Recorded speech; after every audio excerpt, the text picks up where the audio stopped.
Welcome to everyone, and thank you so much for joining us today. My name is Stormy Annika Mildner, and I'm the Executive Director of the Aspen Institute Germany. And we are really happy to be joined today by so many of you, by our project participants, by our speakers, by experts who guided us on the way, and also by a big audience who are interested to learn a little bit more about what we did. Agriculture is a vital sector in both Germany and the United States, playing a pivotal role in ensuring economic and societal well-being. According to the UN's Food and Agriculture Organization, Germany is the second largest agricultural producer in the European Union, commanding a 14% share of overall European agricultural production. And the United States is also, not a surprise, a major producer with a very long history and culture of agricultural production. In 2021, the U.S. gross production value amounted to $342 billion, and roughly half of total land in both Germany and the United States is dedicated to agricultural production. Both countries also have a rich agricultural trade markets, and the United States was the top exporter, and Germany was the fourth largest exporter of agricultural products in 2021, according to the German Federal Ministry of Food and Agriculture. And in the same year, the United States was the second largest, and Germany the third largest global importer. So we are big players on the global agriculture markets. And although agriculture constitutes a relatively small percentage of both countries' respective GDPs and labor forces, its impact on food and food security at both domestic and global levels is really profound. And its significance for the health and vitality of rural regions can really not be underestimated. Given the scale and the influence of the agriculture sectors, Germany and the United States emerged as, I would say, natural partners in addressing crucial challenges around global food security, declining biodiversity, and certainly also the topic on which we want to focus today, climate change.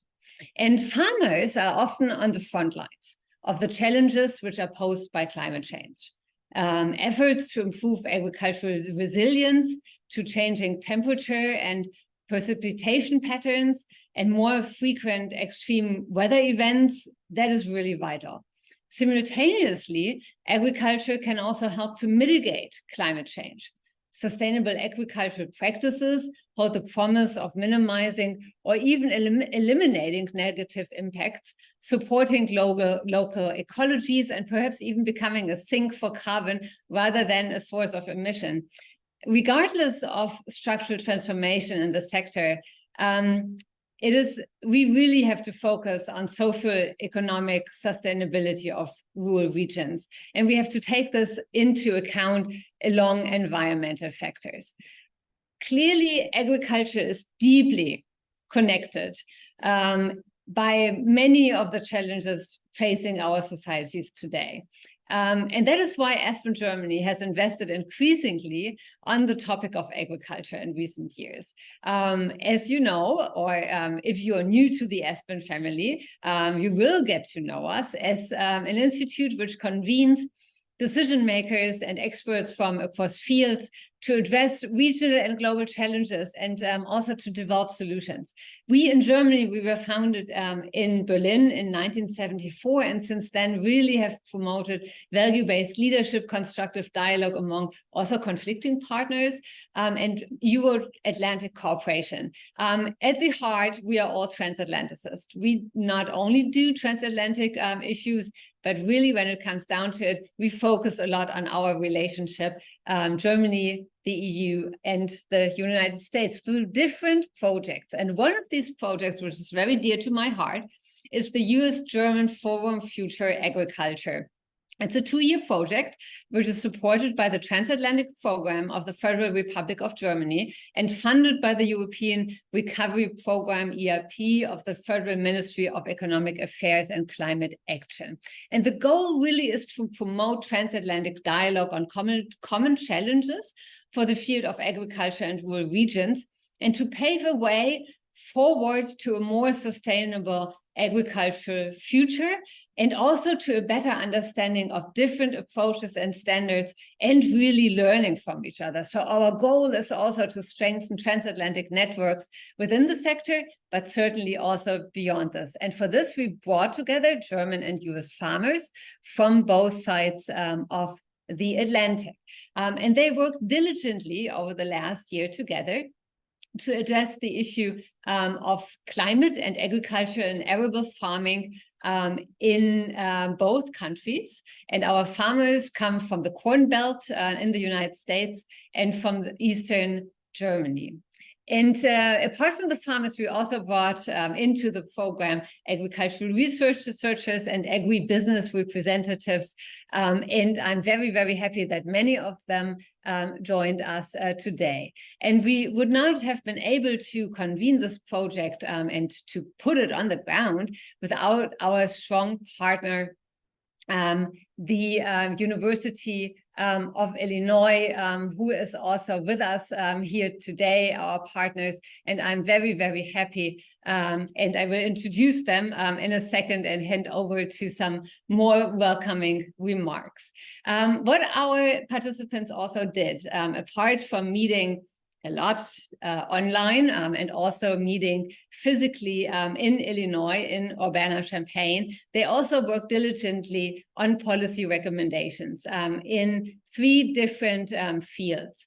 How we can make agriculture more resilient to impacts of climate change, how we can harness the power of agriculture to mitigate climate change, and how we can find a balance between social, economic, and environmental sustainability of agriculture and rural regions. And if you haven't seen our publication yet, please visit our web page. And I'm pretty sure that my colleagues are also going to post the link to the publication in our chat function in a second, in a few minutes. As I said, we would not have been able to do this project without the University of Illinois Urbana-Champaign. And so I'm very delighted to introduce Dr. Mary Ahrens-Krenning. And she is the Acting Associate Dean for International Programs at the College of Agriculture, Consumer, and Environmental Sciences. And please, Mary, the floor is yours for also welcoming remarks. Thank you. It's wonderful to greet all of you. It was our great pleasure to host the group here in June. And the highlights of those were these special moments, including seeing a field of fireflies here in the Midwestern summer, experiencing some tornado warnings and having to take shelter in a very Midwestern thing too, in Springfield, Illinois.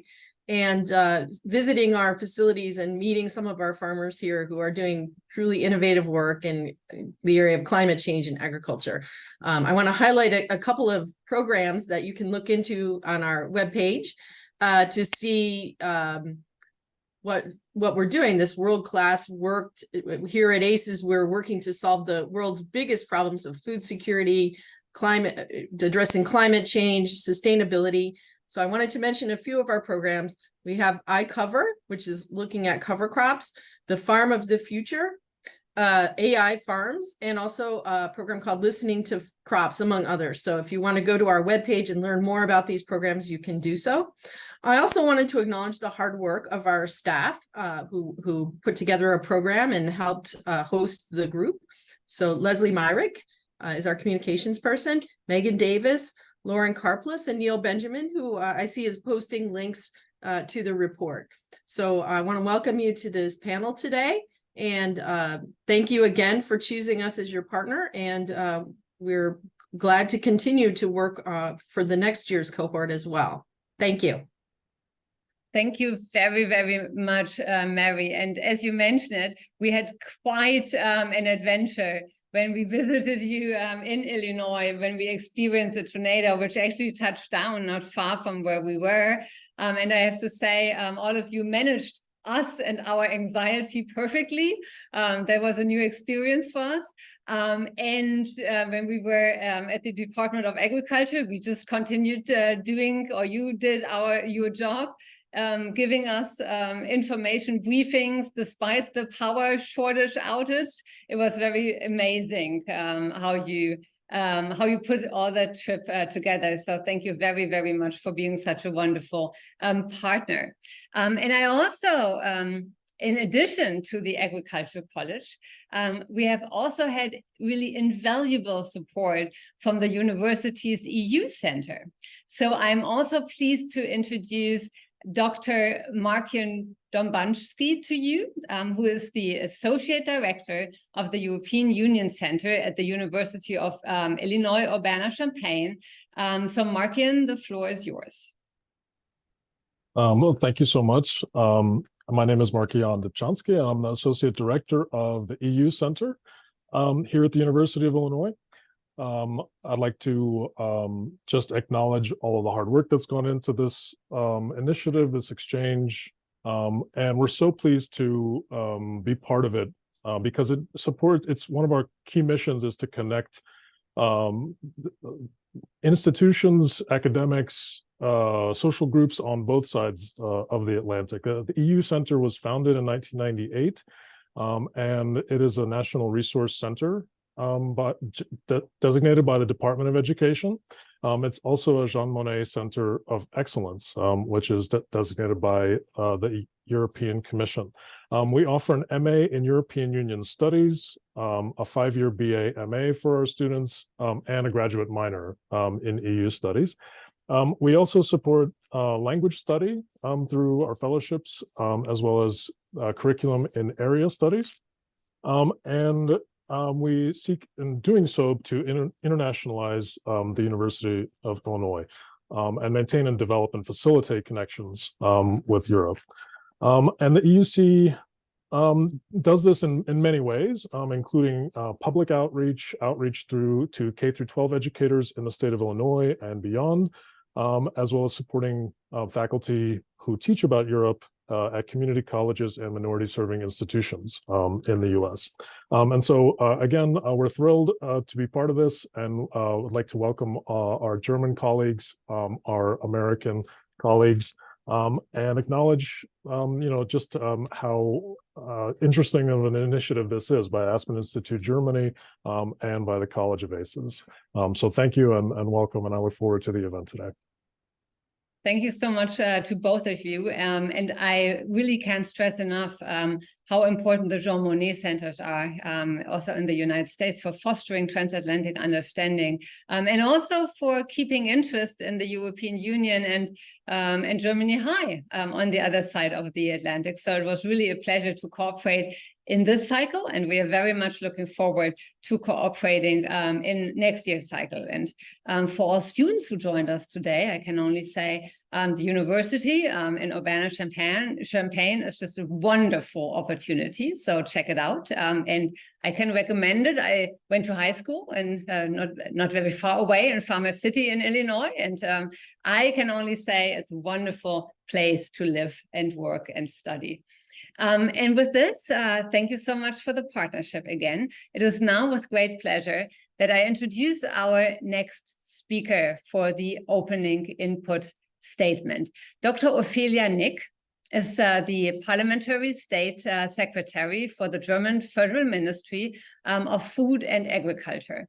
Dr. Nick has been a member of the German Parliament since 2021 and has served as Parliamentary State Secretary since December 2021.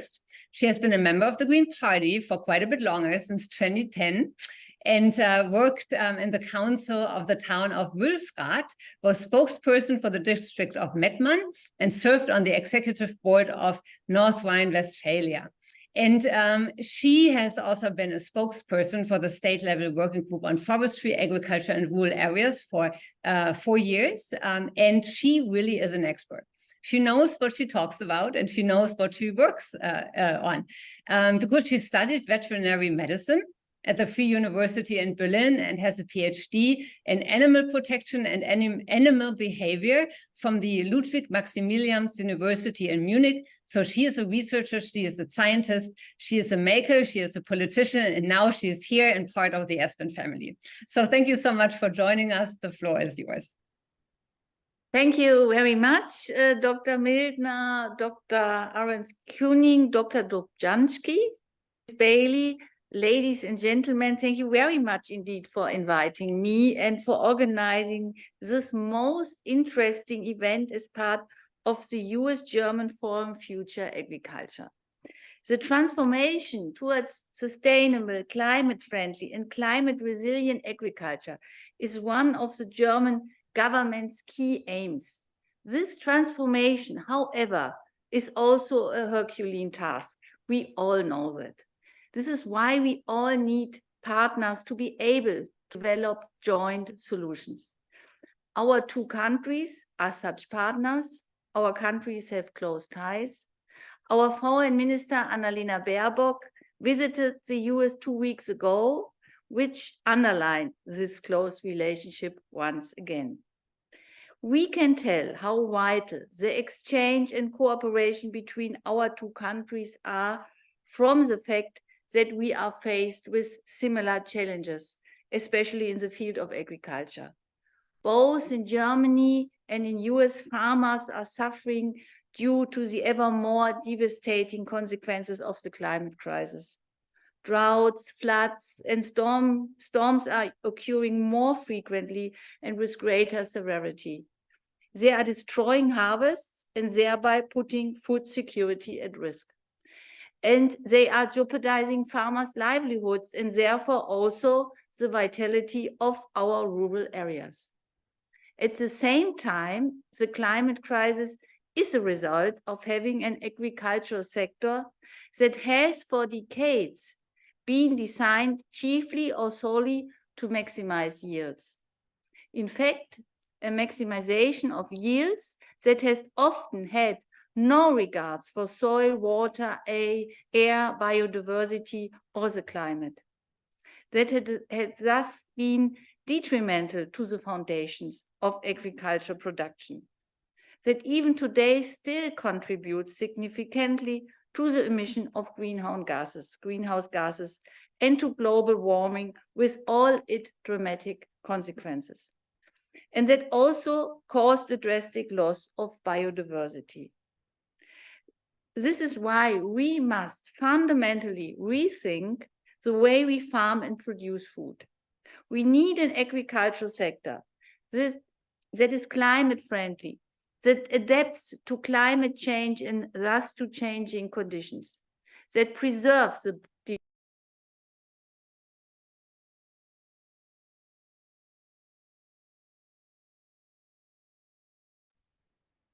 It looks like that we just lost Dr. Nick.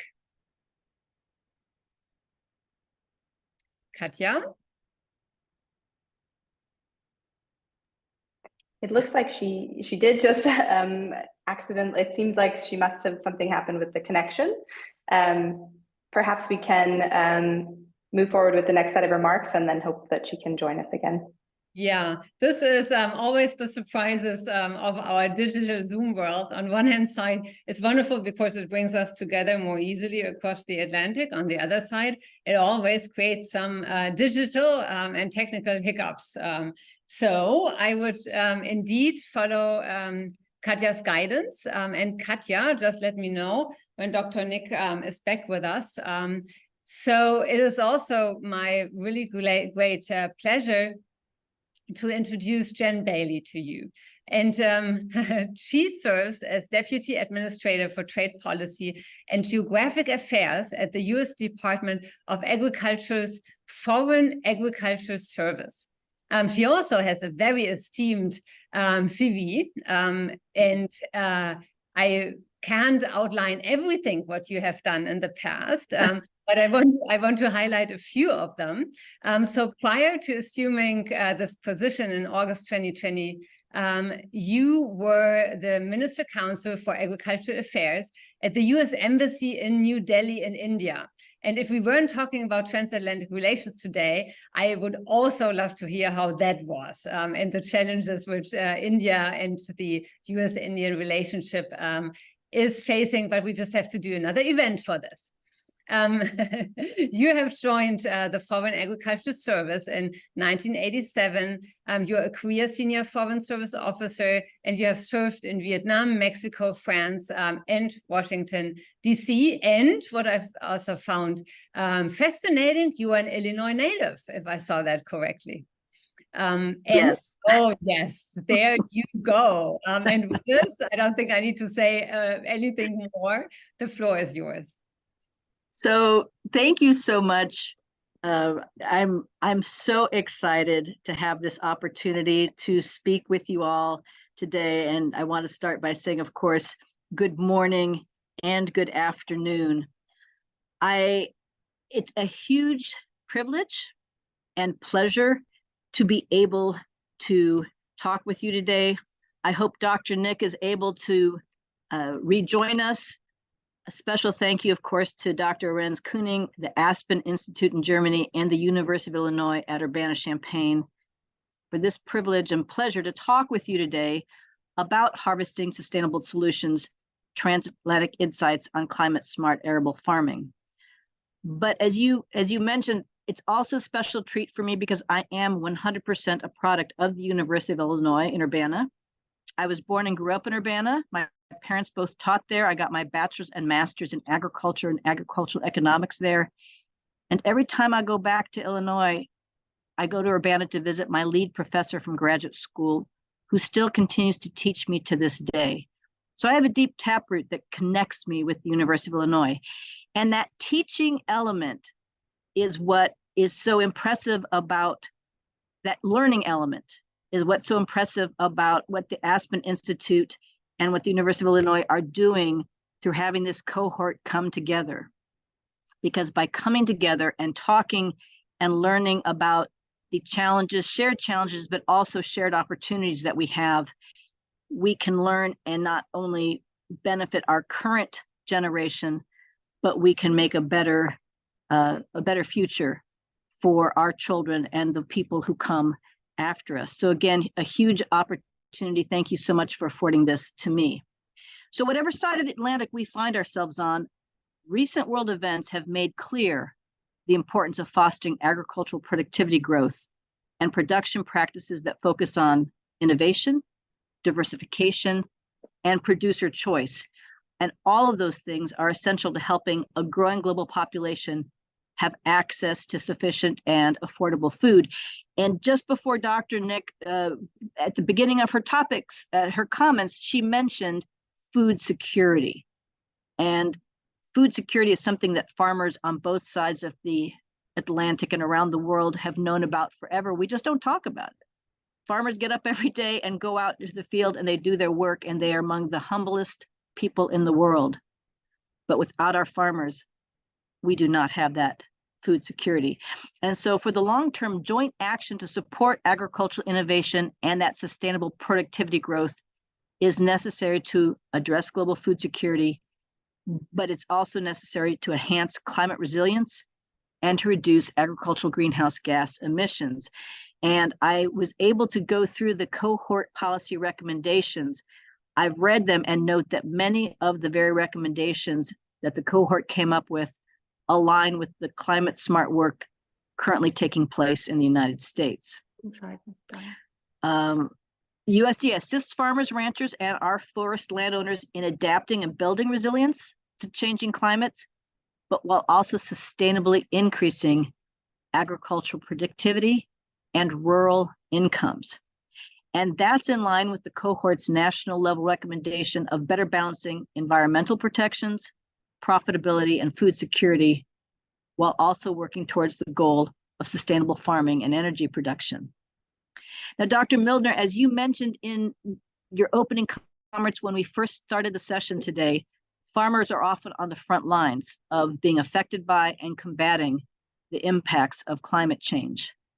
And U.S. farmers, just like farmers in Germany, have been embracing good agricultural practices for decades. In the United States, that would include removing our fragile lands from production through our Conservation Reserve Program. And I'm glad that farmers' efforts in the United States are now getting the attention they deserve, as the Biden-Harris administration has prioritized global engagement in tackling together the critical climate challenges that are facing our farmers, our producers, our processors, but also our consumers and citizens around the world. In 2021, January 2021, President Biden had just taken office, and one of the first things he did was publish an executive order on tackling the climate crisis at home and abroad. And that mobilized the advancing of conservation, agriculture, and reforestation as a priority for the administration. That executive order tasked USDA with encouraging the adoption of climate-smart ag and forestry practices that can result in additional, measurable, and verifiable carbon reductions and sequestration, and also source sustainable bioproducts and fuels. The U.S. Department of Agriculture and my agency, the Foreign Agricultural Service, embraced that charge. And since 2021, we have implemented a number of signature climate smart initiatives that are designed not only to help U.S. agriculture adapt to climate challenges, but which also strongly support international efforts to achieve that sustainable productivity growth, but while also effectively tackling global climate challenges. And I'm happy to say that 2023 in particular has been a great year for climate smart agricultural initiatives in the United States, and I believe in the global community. Earlier this year, USDA launched an international climate hub. We just celebrated the 1-year anniversary of the Partnerships for Climate Smart Commodities. And in May, the United States hosted the second Agriculture Innovation Mission for Climate, or AIM4C, Summit and Ministerial. And I'd like to touch briefly on those 3 signature initiatives and talk about how they also weave in with the cohort's policy recommendations. AIM for Climate brought attention to the need for increased investment around the world to spur those innovations that can facilitate the collaboration that help global partners, global farmers have access to the very technologies they need to meet climate challenges. It was launched in 2021 in Glasgow, Scotland at COP26. It's jointly led by the United States and the United Arab Emirates. It focuses on driving more rapid and transformative climate action for agriculture and to empower agriculture to be part of the solution to the climate crisis through those innovations that our farmers can use to build climate resilience and to also create co-benefits of climate actions in the global community. It's not just the United States, it's not just Germany, it's all of us coming together. That was in 2021. In 2022, at COP27, AIM for Climate announced that the initiative was going to increase investment for climate smart ag, and that the investment was already at $8 billion. So the global community was already rallying around this opportunity to look at opportunities for countries to come together, not divided, but to come together to tackle this climate challenge. And today, as of September 2023, AIM for Climate partners have increased the public and private global investment in climate smart ag to more than $13 billion over what it was in 2020. So we have a saying in the United States, people vote with their feet or they can vote with their pocketbooks. And it's exciting to see that there's this level of funding interest to support these international initiatives. Now, we're getting ready for COP28. That's going to be in December in Dubai. It's the halfway point for this 5-year initiative, and we are going to continue focusing on what the global community can do together. We're going to magnify what our AIM for Climate partners have done to increase investment, and we will also be connecting our AIM for Climate partner network through its online innovation hub. Along with the Aim for Climate initiative, another project that USDA rolled out last year, we just celebrated our 1-year anniversary for that, is the Partnerships for Climate Smart Commodities. That came out of USDA. It seeks to build and expand market opportunities for US commodities, but it delivers climate solutions through voluntary, incentive-based, market-driven approaches. And I have to tell you, this is one of the most exciting things. If the cohort has not had a chance to look at the climate smart commodity projects, there are 141 pilot projects that last 1 to 5 years that cover 53 US states and territories. The projects range in funding from $270,000 to $95 million, and it gives our producers, our processors, our universities opportunities to come in with innovative ideas on how they can spur climate smart production.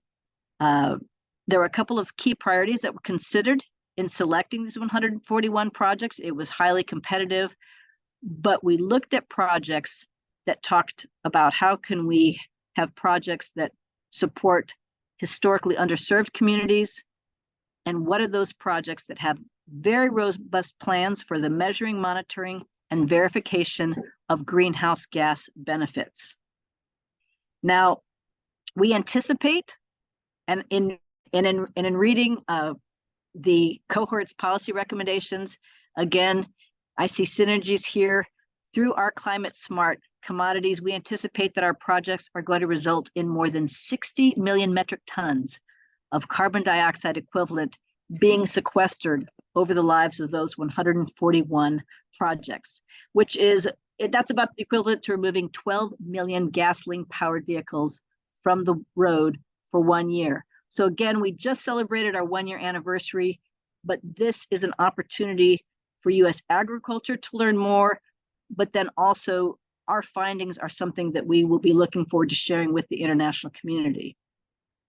Now, that's just one example of an initiative that USDA is taking to challenge our farmers. We believe they are up for that challenge. I know that the farmers in Germany and actually around the world are up for this challenge, but these climate smart commodities are going to give us that platform to really showcase what we can learn and put into action. Now, another initiative that we rolled out was our International Climate Hub. At the Aim for Climate Ministerial that took place in May, USDA Secretary Vilsack launched this hub. It's a global resource platform modeled after our 10 domestic climate hubs.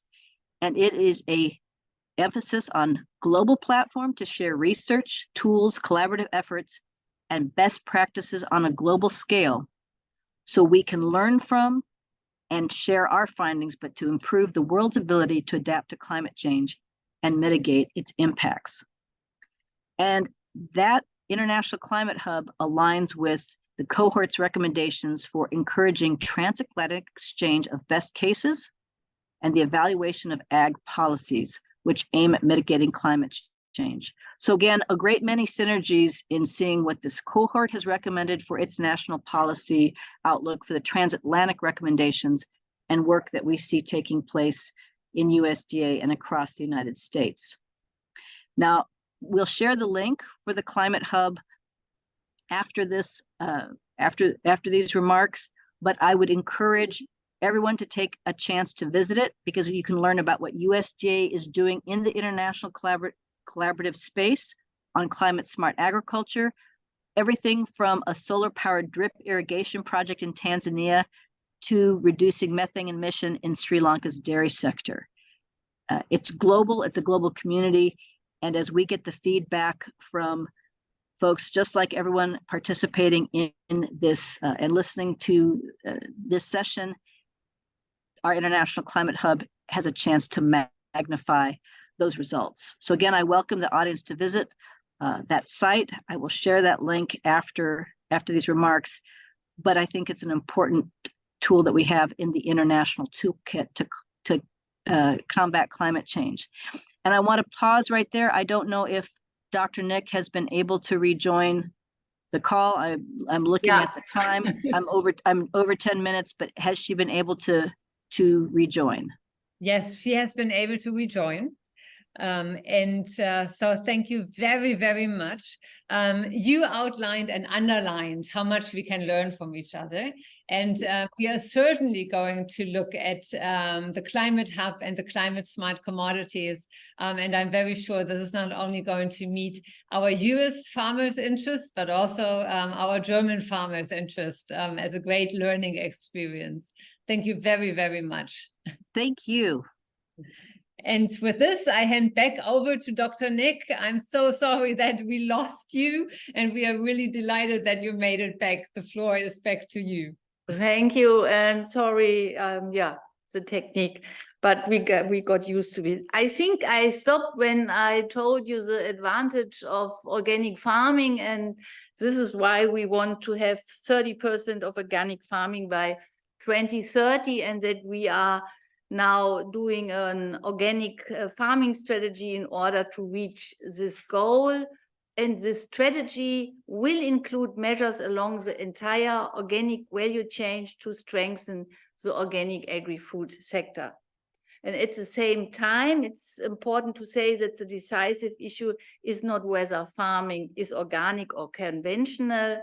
The major challenge is also to make conventional farming more sustainable, and there's also room for improvement in the organic farming sector.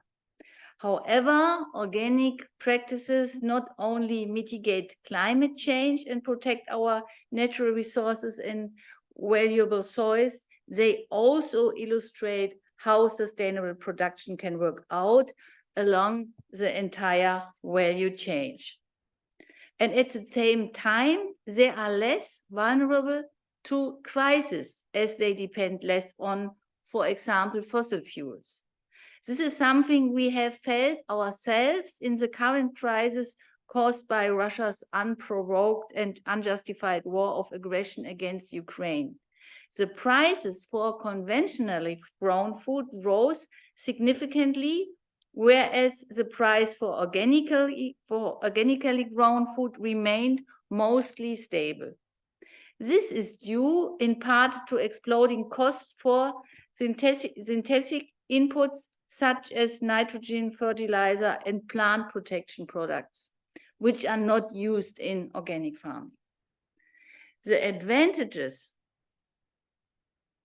okay, I'm still on. The advantage, because it's all black. The advantages of sustainable agriculture are obvious, which is why we are promoting the expansion of this type of farming at several levels in Germany. Germany has long supported farmers who convert their farms to organic farming because this takes a great deal of effort. We have just given a further significant boost to the incentives. We are promoting organic farming in Germany using funding from the EU, the federal budget, and from the Länder with due regard to the competition rules from the second pillar of the Common Agricultural Policy. The agri-environment climate measures that are funded are aimed at compensating economic disadvantages of particularly sustainable, environmentally sound, or biodiversity promoting farming practices such as organic farming. The current National CAP strategic plan provides for an annual total of roughly €500 million for organic farming. We have returned the German federal organic farming scheme to its original purpose and increased the budget to almost €36 million. In doing so, we want to get even more farms to opt out for organic management. But at the same time, we need further research in order to find even better responses, especially to the increasing number of extreme weather events. Plant breeding plays a crucial role here. We need a broader range of seeds adapted to the changed weather conditions. We want to make even more high-yielding and climate-resilient varieties available, especially to the organic sector. We therefore also want more public funds for breeding research to benefit the organic sector, thus supporting us in achieving the 30% target. We want to foster ecological sound innovations, which will, of course, help all farms, conventional as well as organic, in becoming more sustainable. Our declared goal is to have all farms benefit from progress, whether in breeding, digitalization, energy efficiency, or other areas. Ladies and gentlemen, given the multiple crises we face, it is absolutely necessary for us to reconcile current and future interests and ensure that future generations can still benefit from good harvests. We must move away from wasting resources at the expense of future generations. We therefore very much welcome the fact that the US administration supports the transformation towards climate-friendly farming in its 2023 Farm Bill and the Inflation Reduction Act.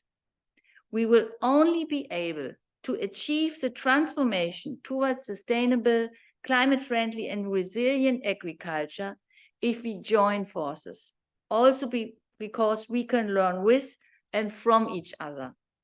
And of course, our project is a case in point, as it perfectly illustrates this fruitful and insightful transatlantic dialogue. So allow me to thank you, the heads of the projects and all participants. You are contributing to the success of the necessary transformation of our agriculture sector on both sides of the Atlantic. So thank you very much. And again, sorry that I was interrupted. Thank you so very, very much, Dr. Nick. And I can only say you handled it beautifully, that you were kicked out and that you came in. Thank you very much. We will take a few of our American farmers over to Germany in November, and we hope to see either you or some of your colleagues. And we will also take them to the big agricultural fair in Hanover. So maybe we will have the opportunity to actually meet in live. And when we meet in live, we can't be kicked out. Thank you so very, very much, and for also underlying the importance of transatlantic cooperation and understanding, because I think what both of you said very eloquently, we will not be able to handle the big challenge of climate change ourselves just by our own. We have to do it together. And for this, we need to talk about our differences, but also our commonalities. And both of you outlined a lot of commonalities. So thank you very, very much for joining us today. And with this, thank you. And with this, I hand over the moderator microphone to Katja Griesen. Katja Griesen is our very own Aspen Germany Transatlantic Program Director, and not only this, she is also the person who put together the whole agricultural Forum Future Farming project. So she's the mastermind behind all of this, and I'm handing over to Katja now. I think any introduction that includes the word mastermind is a great introduction. So thank you, Stormy. And also a huge welcome to everyone who's joined us from my side. It's lovely that you all were able to take the time for Europeans also on an evening. Thank you so much. I am really thrilled to moderate our first panel today, not only because I'm excited to hear some really exciting insights, but also because it means I get to see some of the participants from our Forum Future Agriculture project again. We spent much time on Zoom and also meeting in person this year, so it's always nice to get to see their faces and chat. I also want to acknowledge the huge amount of time that was invested by the participants in this program, not just the ones that you'll see on this panel, but everyone who took part. We had 16 participants total, and I see that many of you are joining us on the call today too. I wish we had the time to chat with everyone live, but I do hope that you'll engage via chat and the Q&A function, because your insights are also vitally important to this conversation. We want this to be an engaging conversation, so I would also ask anyone in the audience who has questions to please put your questions in the Q&A chat box, which is at the bottom of your screen.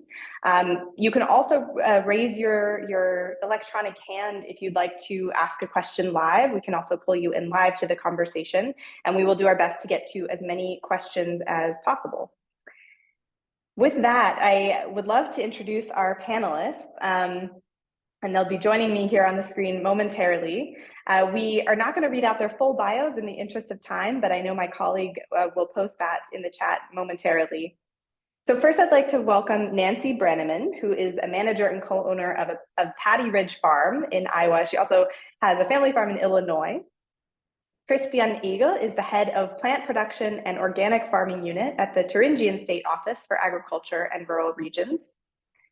Dr. Thomas Gebert is a board member at the Agrargenossenschaft Trebin, which is just outside of Berlin. I've had the lucky chance to get to visit him there already. Adam Henkel is a self-employed farmer in Illinois, not too far from where we were on our trip in June.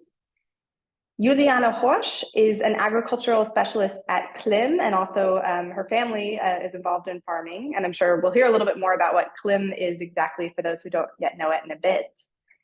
And then finally, Dr. Carmen Ugarte, who is a research assistant professor at the University of Illinois Urbana-Champaign, our partner.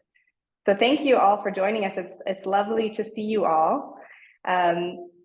I would love to just start off with an initial kind of lightning round question. So, we have lots of you guys, and really just one or two sentences. We talked a lot about the challenges. That was kind of one of the first things we did, is mapping out the biggest challenges in your realities and your different various agricultural contexts. So I would just ask you, what do you experience as the biggest challenge in your context? Maybe we can start with Thomas. So I unmute myself. Yeah, thank you very much for this great opportunity. At the moment, of course, it's the inconstant and fluctuating conditions, especially in weather and climate, are a hard thing at the moment. But it's also the political and legal framework that makes it very hard to estimate for the next days, weeks, months, or just like for the next legislative period. That's very hard to predict what is coming, what are the conditions. We cannot do anything about the weather, but not in a short term.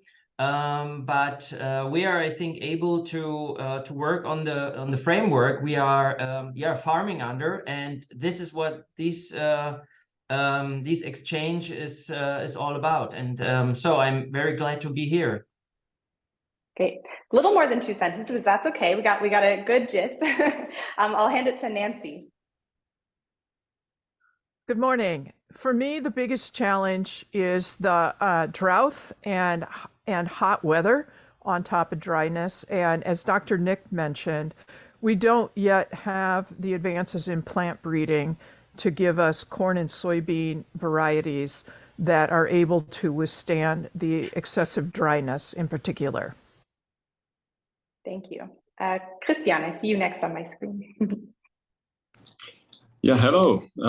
So from my point of view, it's of course also the climate change, so the extreme weather conditions we have to face, and to manage these in parallel to all the social and political demands farmers face at the moment. Great. Adam, I'll turn it over to you. Morning. I think the biggest challenge right now is the markets. The weather doesn't seem to affect the markets like it used to. Like Nancy said, we have a drought. The markets kept going down all summer. Other parts of the world are suffering, and our markets are still down. So I think the markets are the biggest problem. Okay, great. Juliana? Yes, hello. For us as a company that talks a lot to farmers, I think the biggest challenges are, of course, climate change and all the effects it has on farms. And on top of that, the regulations that farmers have to work with and all the bureaucratic input they have to do. Yeah, and the frustration that actually comes with all of this for farmers. And Juliana, before I know it's a lightning round, but I just want to interject quickly to ask, what exactly is CLIM? Because you mentioned you work with farmers. Yes, CLIM is a company that tries to scale regenerative agriculture, and we do that by financing farmers for methods that enhance their soil, and we do that by selling CO2 certificates to companies, and then the main percentage of that money goes to the farmers to implement methods for their soil. Great. And I know that's something that came up quite often in our conversations too, so I'm sure we'll come back to that. But last but not least for our lightning round, Carmen, greatest challenge for agriculture in your context? Thank you for the opportunity. I think the commonality for all of us, it's like dealing with the changing climate. And that's one of the biggest challenges. And in my context as a researcher, research takes time, right? And coming back to what Nancy had said, we need to make research advance at a much faster. To gain progress, we need to advance faster, but at the same time, it's like to do good research, it takes time. And of course, like to learn to adapt to these changing conditions, we need to be responsible and do the best research we could do before we can even say or transfer some of our research to be applied at the on-farm scale. Mm. Well, I think, I mean, so it's interesting that you all mentioned, similar things. I think that's obviously a common theme that came up for us. And I guess just building off of what you just mentioned, Carmen, how, a lot of what we discussed is then how can policy support, how can we build a policy framework that enables that research pathway? Can you talk a little bit about, what you've seen as a promising practice in terms of supporting research to practice in policy? What have been proven frameworks? So for one thing, it's like we realized of so many things we have in common, and sometimes we try to standardize things or push for a standardization that it's across the globe, right? Transatlantic, and sometimes we still need to be conscious of the region-specific, site-specific characteristics. Some things may apply to the U.S. Midwest, sometimes some other things or processes or protocols may apply to Germany and not necessarily here. But we need to have, to develop a common frame where we have concepts that we're using in a similar way so that it helps us, rather than reinventing the wheel, that it helps us like make progress from where we are right now.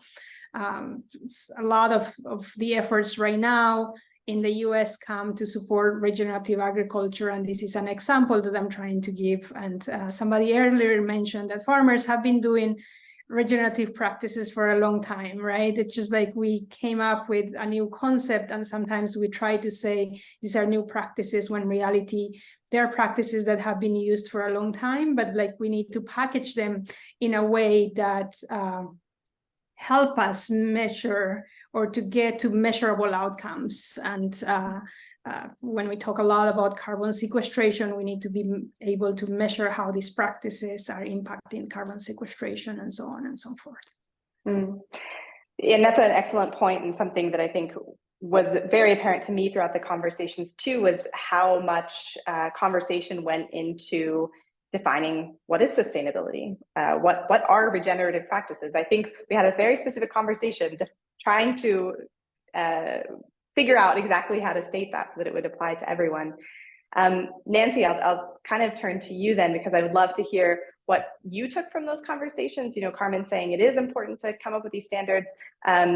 What is it important that we have that standardization with a regional focus, and maybe also how does that impact the transatlantic relationship around agriculture? What possibilities do you see around that? Well, I think that it is very important for us to work together across the Atlantic on standardization. There are a lot of cultural differences, of course, between the United States and Germany. And language, of course, language differences. There are different political perspectives within our countries and, of course, between our countries.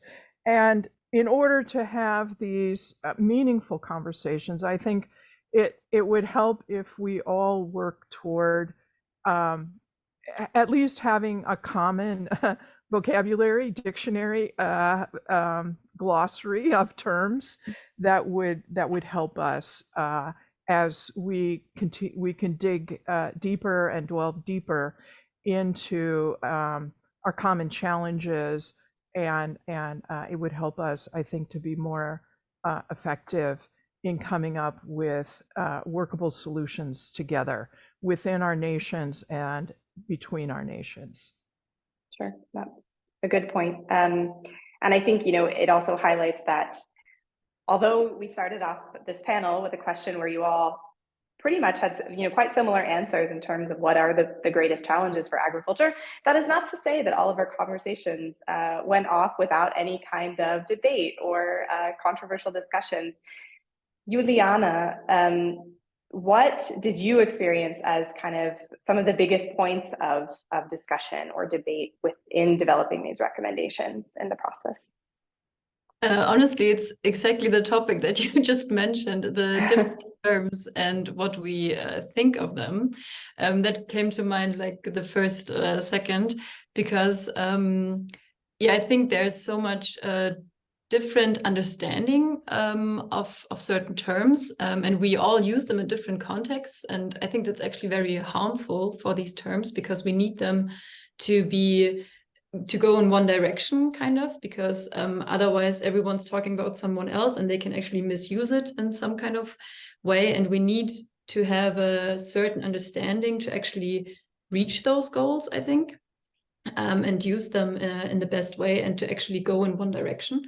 So that was actually the thing that came to mind, that you just mentioned. Adam, anything else that came up as particularly challenging or controversial kind of conversations around the recommendation process?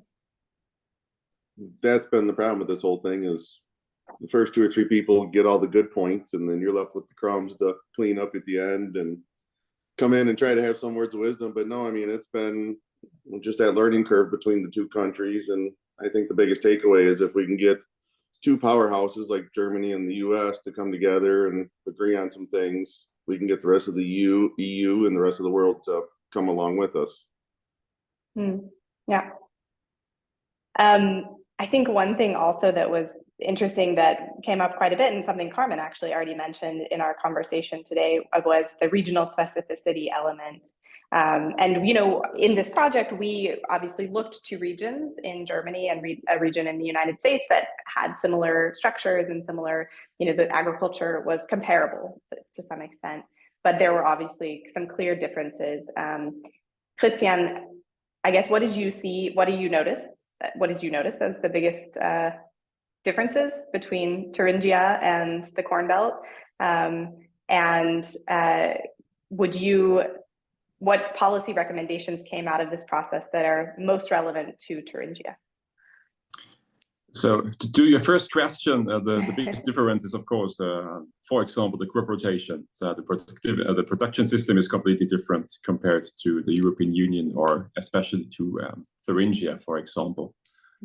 So they are really focused on certain cultures, on production, on soybeans and the corn, for example, which is really efficient because there the focus is really on productivity and on food security. And that's a bit different here in the European Union and in Germany. And that's why my favorite recommendation when it comes to this is to really balance our goals on, for example, biodiversity or ecological parts with productivity and stuff. So that's really a key recommendation, that we are able to really also tell people about conflicts when it comes to different goals. We talked about organic farming a lot already. So also this is not at the moment, the perfect solution for everything, because there we are missing the productivity level we already have, for example, in conventional farming systems. But therefore, of course, we need to do research and so on and so forth. So the balancing of all these different goals, of all these different categories, is a really important part.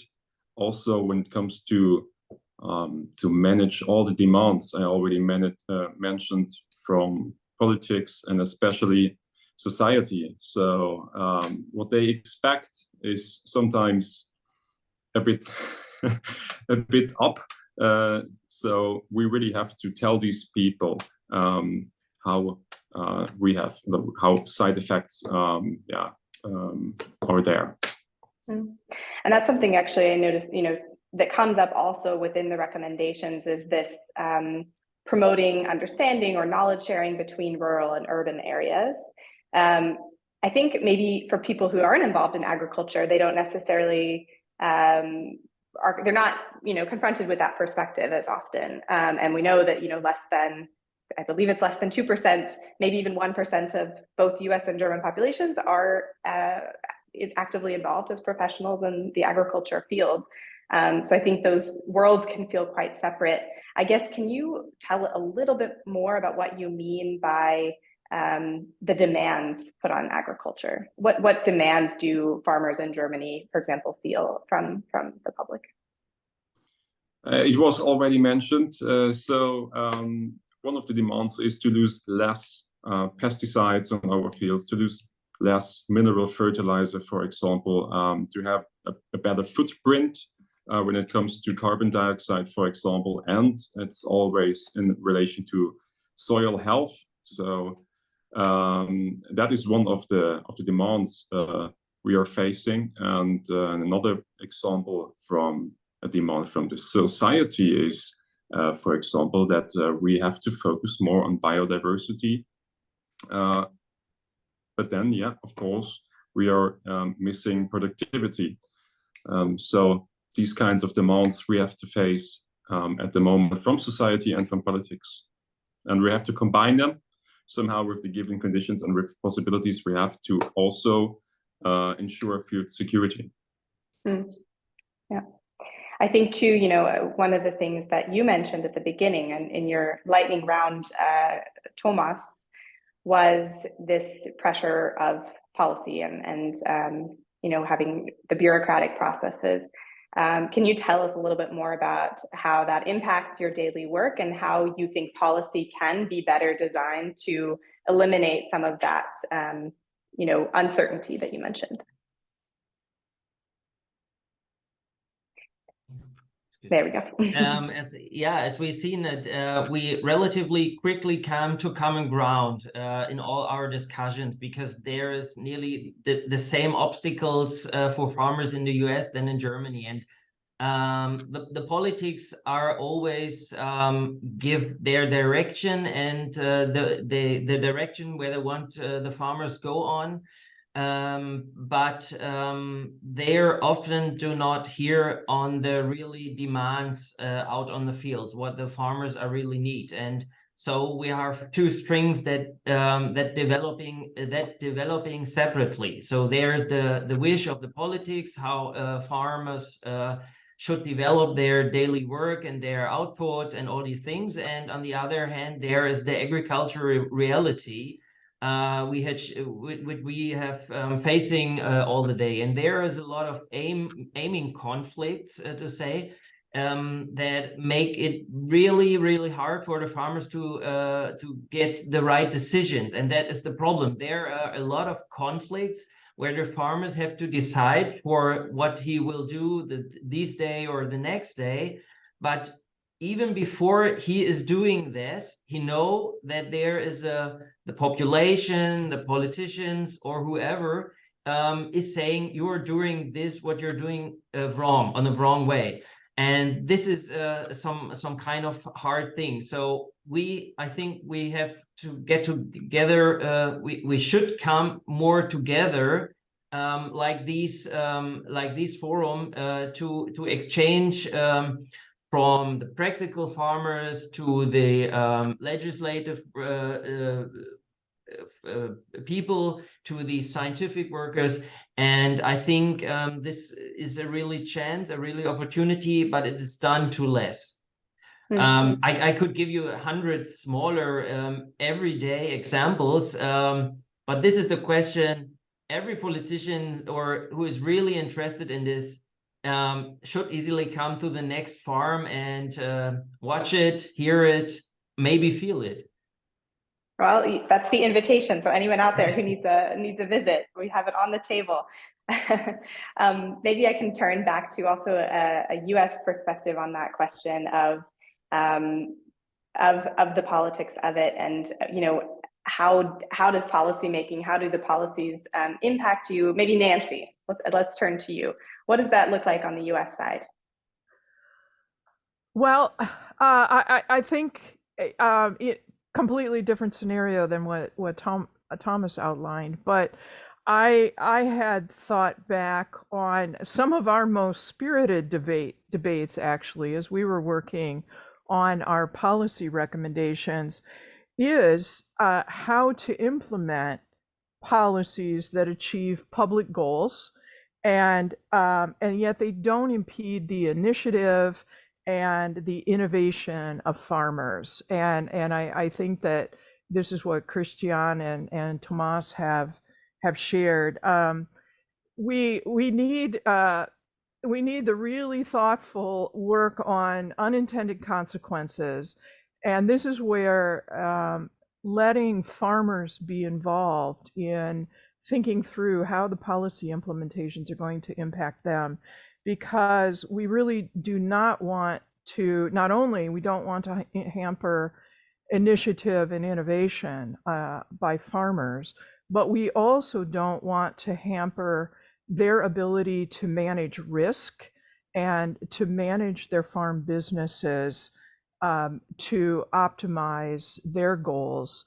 But yet the policies must overlay the public goals and the broader concerns of the country, the society, and the world as we look at addressing important global issues like climate change.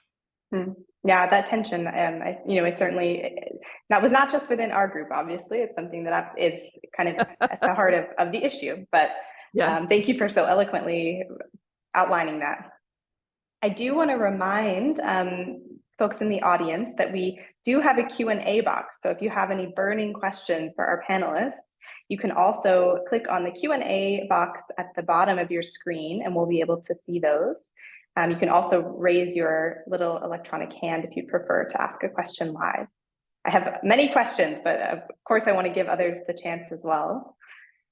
I think one of the things too, a lot of you had Germany or US experience before, and maybe I can just ask a couple of you, what kind of came as the biggest surprise, having had some experience or not, but what was the biggest thing that surprised you about our work together? Carmen, maybe we can start with you.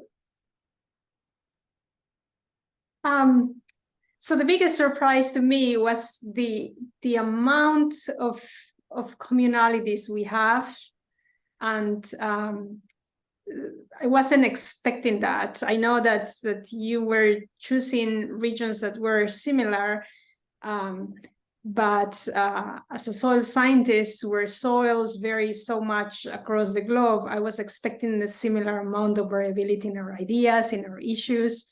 I expected climate change to be the dominant topic, but at the same time, the ways in which we were working towards adaptation were going to be very different.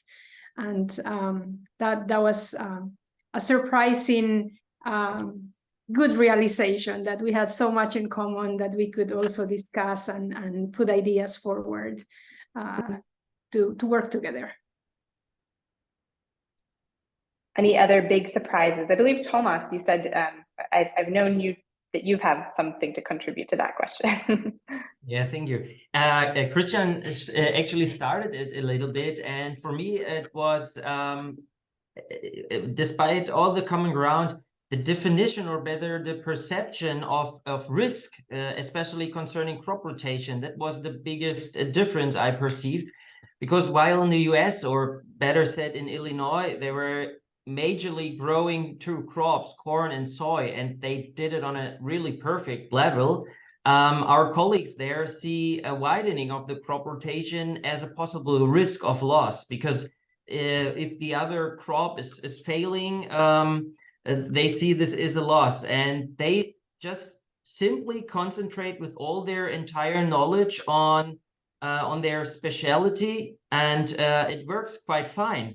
While in Germany, just relying on two crops would be interpreted as an unacceptable high risk, because if you lose, why ever, you lose a crop, you have a loss of 50%. So in wider crop rotation, we see a reduced spreaded risk.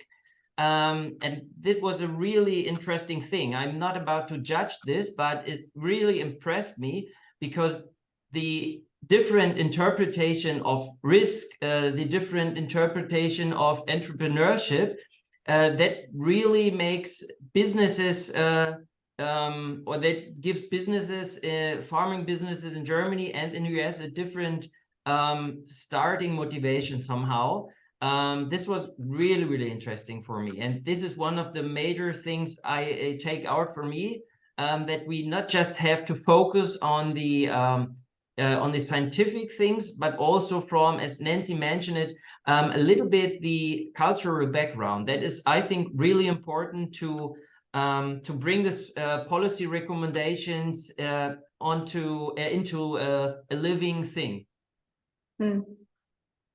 And I think too that that's obviously right. It's about the structures. It's about the framework that exists. I'm sure that Adam would be able to say a lot too about why so much risk can be taken on in that sense. But I do see that we have some questions coming in. One is from Patrick Kim in the Q&A. Do you think that the conflicts, speaking about the conflicts between kind of politicians and farmers, or I suppose society and farmers, do you think that the conflicts come from the fact that politicians, but also farmers and researchers, are not sufficiently educated about the most recent knowledge and know-how? He mentions many talk only about the yield per acre, but leave out the fundamental question of energy use in relation to the yields. At this time, the energy return on investment is significantly below, which, yeah, nonsense from a sustainability view. So do you think it's a lack of knowledge and awareness on behalf of politicians, and perhaps on the other side? Anyone like to come in on that? I'll start on that question. I mean, when we talk about politicians, like here in the U.S., we have 535 members of Congress. There's 100 U.S. senators and 435 House of Representative members. Of that 535, 260 of those members have never worked on the Farm Bill, which is our subsidy. It's our major subsidy funding from the government. So we have almost 50% of our members of Congress have never worked on one of those before. And this is the year that they're supposed to be done in, today's 27th. So they got 4 days to finish it, and that's not going to be done. We'll be lucky to see it by the end of next year.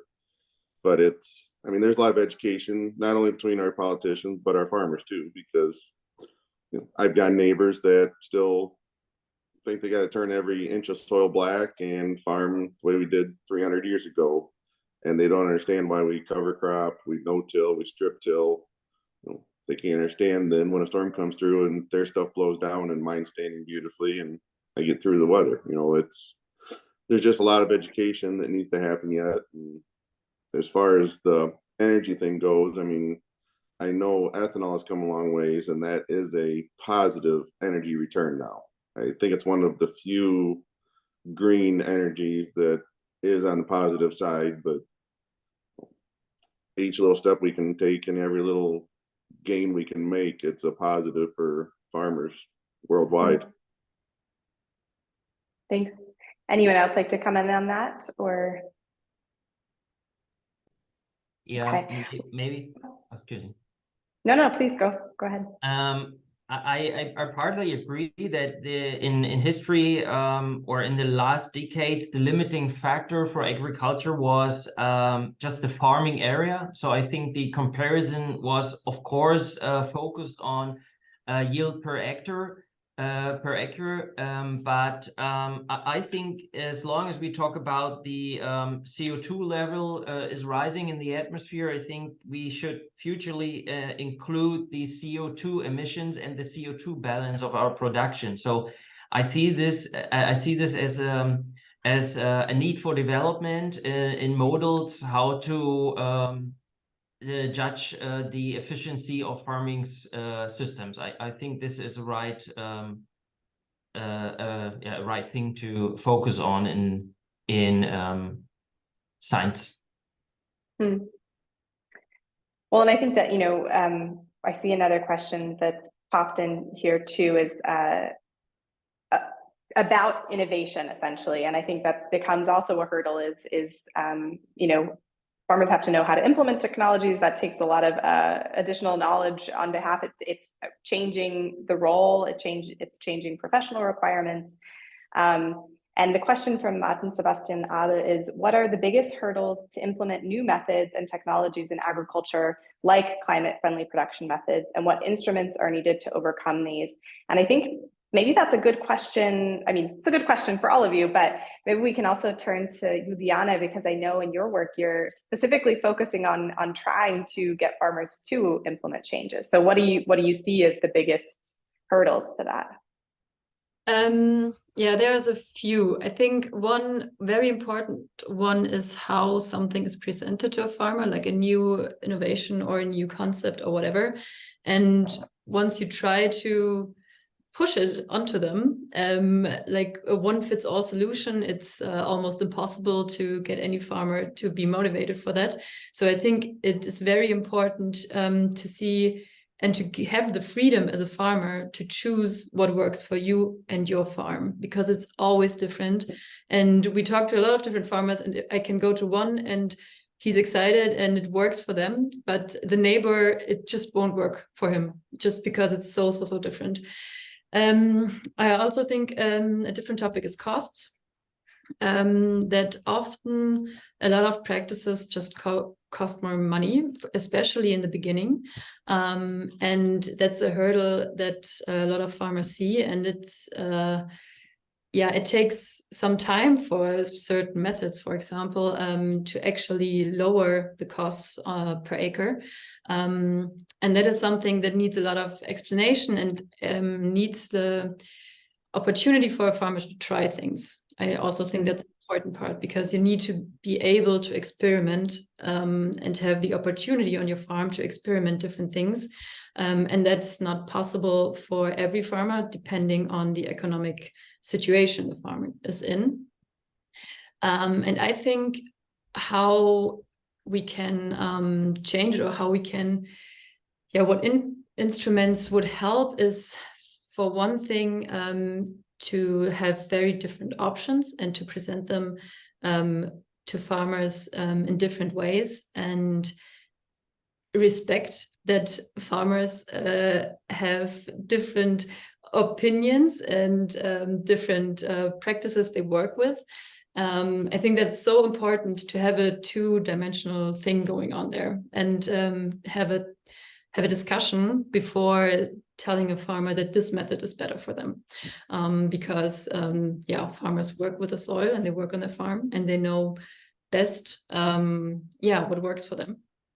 And I think that's also the point that Christian mentioned before, the balance of environmental and profitable, and what was the last one?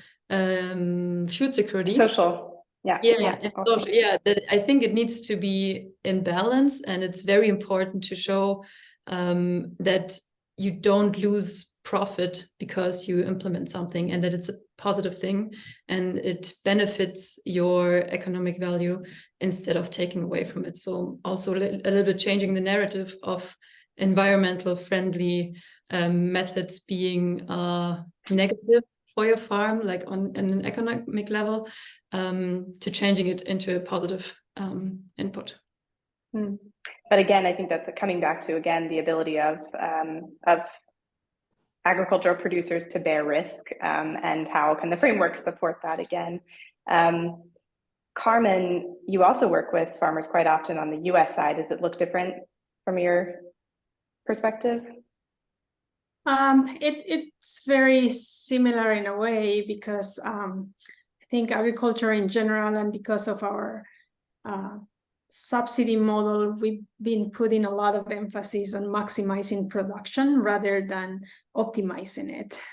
So to maximize production, then you maximize the use of the amount of inputs, and with that comes the detrimental outcomes to the environment, and we're seeing that. And I think changing our mindsets from maximizing to optimizing, and you're optimizing multiple outcomes, is the challenge. And nowadays we know that agriculture is not only responsible for production or for food security, but also for environmental well-being and social well-being. So I think we're working towards that. It's not like we are completely just focusing on production, but I think we need to do much more to change the mindset to go towards optimization of multiple ecosystem services or multiple benefits that come out of agricultural systems.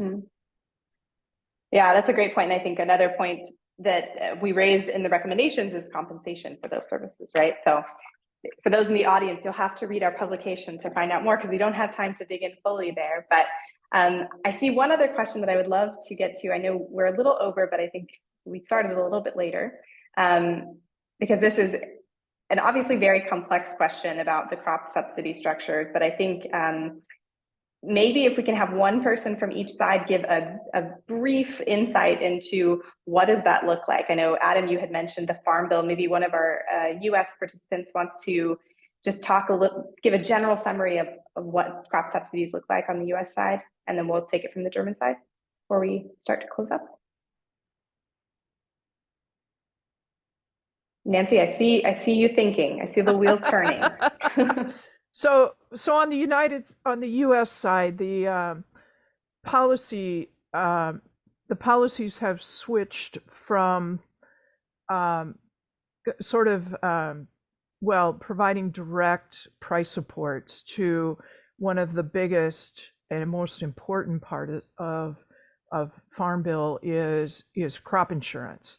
And while the crop insurance is subsidized, farmers have to pay in order to have either yield protection, which is based on 10-year yields, or on revenue protection, which is based on two different prices taken at the end of February, the end of November, and then their 10-year yields. Of course, there's an awful lot of other things in our Farm Bill. The conservation programs, much of them are voluntary with compensation for specific conservation practices like conservation reserve. But we are also not, land that has been designated as highly erodible cannot be taken out of production unless we receive permission to do that. So there is not the production controls that we used to have in the 70s and the 80s, where we had set aside acres, land that was taken out of production to try to curb overall production. Farmers can choose pretty much how much they want to produce. But I do think that crop insurance is a key cornerstone of our policy program for farmers. And something that certainly I think is a differentiating factor. Yes. Christian, maybe you can give us a very quick 1-2 minute description of how that looks on the German European side. All right, so we have a system of direct payments in the European Union, or especially in Germany. So it's consisting out of two columns. One column is, so to say, the must. So if you want to receive these direct payments, you have to fulfill the given or the needed requirements on plant protection, on fertilization, but also on environmental criteria. Yeah, now it's also, for example, a point that they try to somehow influence the crop rotation. So all of these things are part of the first column, which is the must, and the second column is, let's say, the option. We have different methods, or different kind of subsidy programs in the federal states, and of course even in the different countries of the European Union. So you can choose, for example, biodiversity techniques, flower strips, for example, to put on your fields, and therefore you get an extra cash on top. So the system is quite different to the Farm Bill. Yeah. Which is why it's even more impressive, I think, that we were in the process of the work together able to find recommendations that work for both contexts at the national level, and then also focusing on that transatlantic cooperation element. We are nearing our time, sadly. Also, that was an amazing description of two very complex systems. So thank you, Nancy and Christian, for doing that quick overview. As I mentioned, we're nearing the close of this panel. I would like to pose one last lightning round question. We'll revert to a lightning round. If you could pick one of the recommendations in the final product, in the final packet, which one would you choose to realize? It's the only one that actually comes true. Which one would it be, and maybe a brief description of why? And I will turn to Adam for the first lightning round. I was just pulling up I lost it on my phone. Oh, we can start with, let's see, Carmen, maybe we'll turn to you. We'll come back to you, Adam. Great. Well, because of the context that I work with, I think I would go with the section on improving climate resilience of arable lands, right? The first set of recommendations that we provided. And it's hard to choose one. So I would say we first need to improve our understanding through research on the impacts of climate change. We are doing that in many ways, but we have ways to go. And for that, we also hope that this research would result in encouraging and fostering practices that enhance soil organic matter, biological activity, and overall resiliency of our agricultural systems. Okay, thank you. Juliana, you look ready. Yeah, for me it's really hard, but I actually think the balancing one is the most important for me, because I believe we need to balance those environmental food security and profitability for farms, because otherwise I don't think we will actually reach all the other ones. It needs to be financially successful for a farmer to actually implement something. And therefore, I believe that this one is like the base for everything else to be successful. Thank you. Nancy.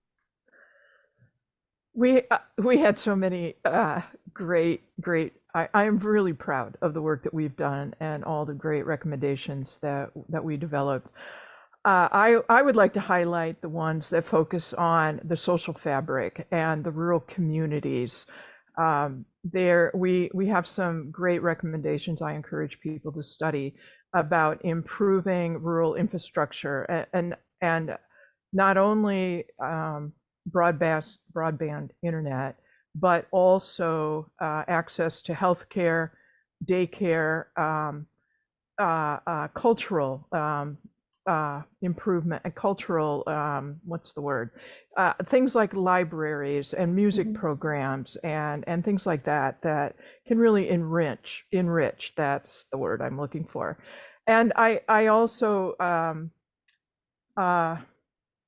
yeah, I'll end there. Yeah. Perfect. Thomas, do you have a lightning round answer? Question on which recommendation you would most like to highlight? I actually choose the same like Nancy, because it was for me always very important to give the rural areas the contact, the connection to all the people they need. We talk about the connection into schools, into over the broadband internet, to making the rural areas more attractive. And we have some recommendations for that. And I think to invest in these physical and social infrastructure is very important to keep the connection between the rural and urban areas. And I think that is very important, because what we've seen on both sides of the Atlantic is some kind of lack in understanding modern agriculture. And I think this is one very big challenge for us. Thank you for highlighting that. I'll turn to Adam first, and then Christian. I'm ready this time. I am, like everybody else, favorable towards the balancing the social, economic, and environmental sustainability. You know, getting back to working between rural and urban, making that connection, making that education link, helping the urban areas better understand what we do out here. Both U.S., Germany, Transatlantic.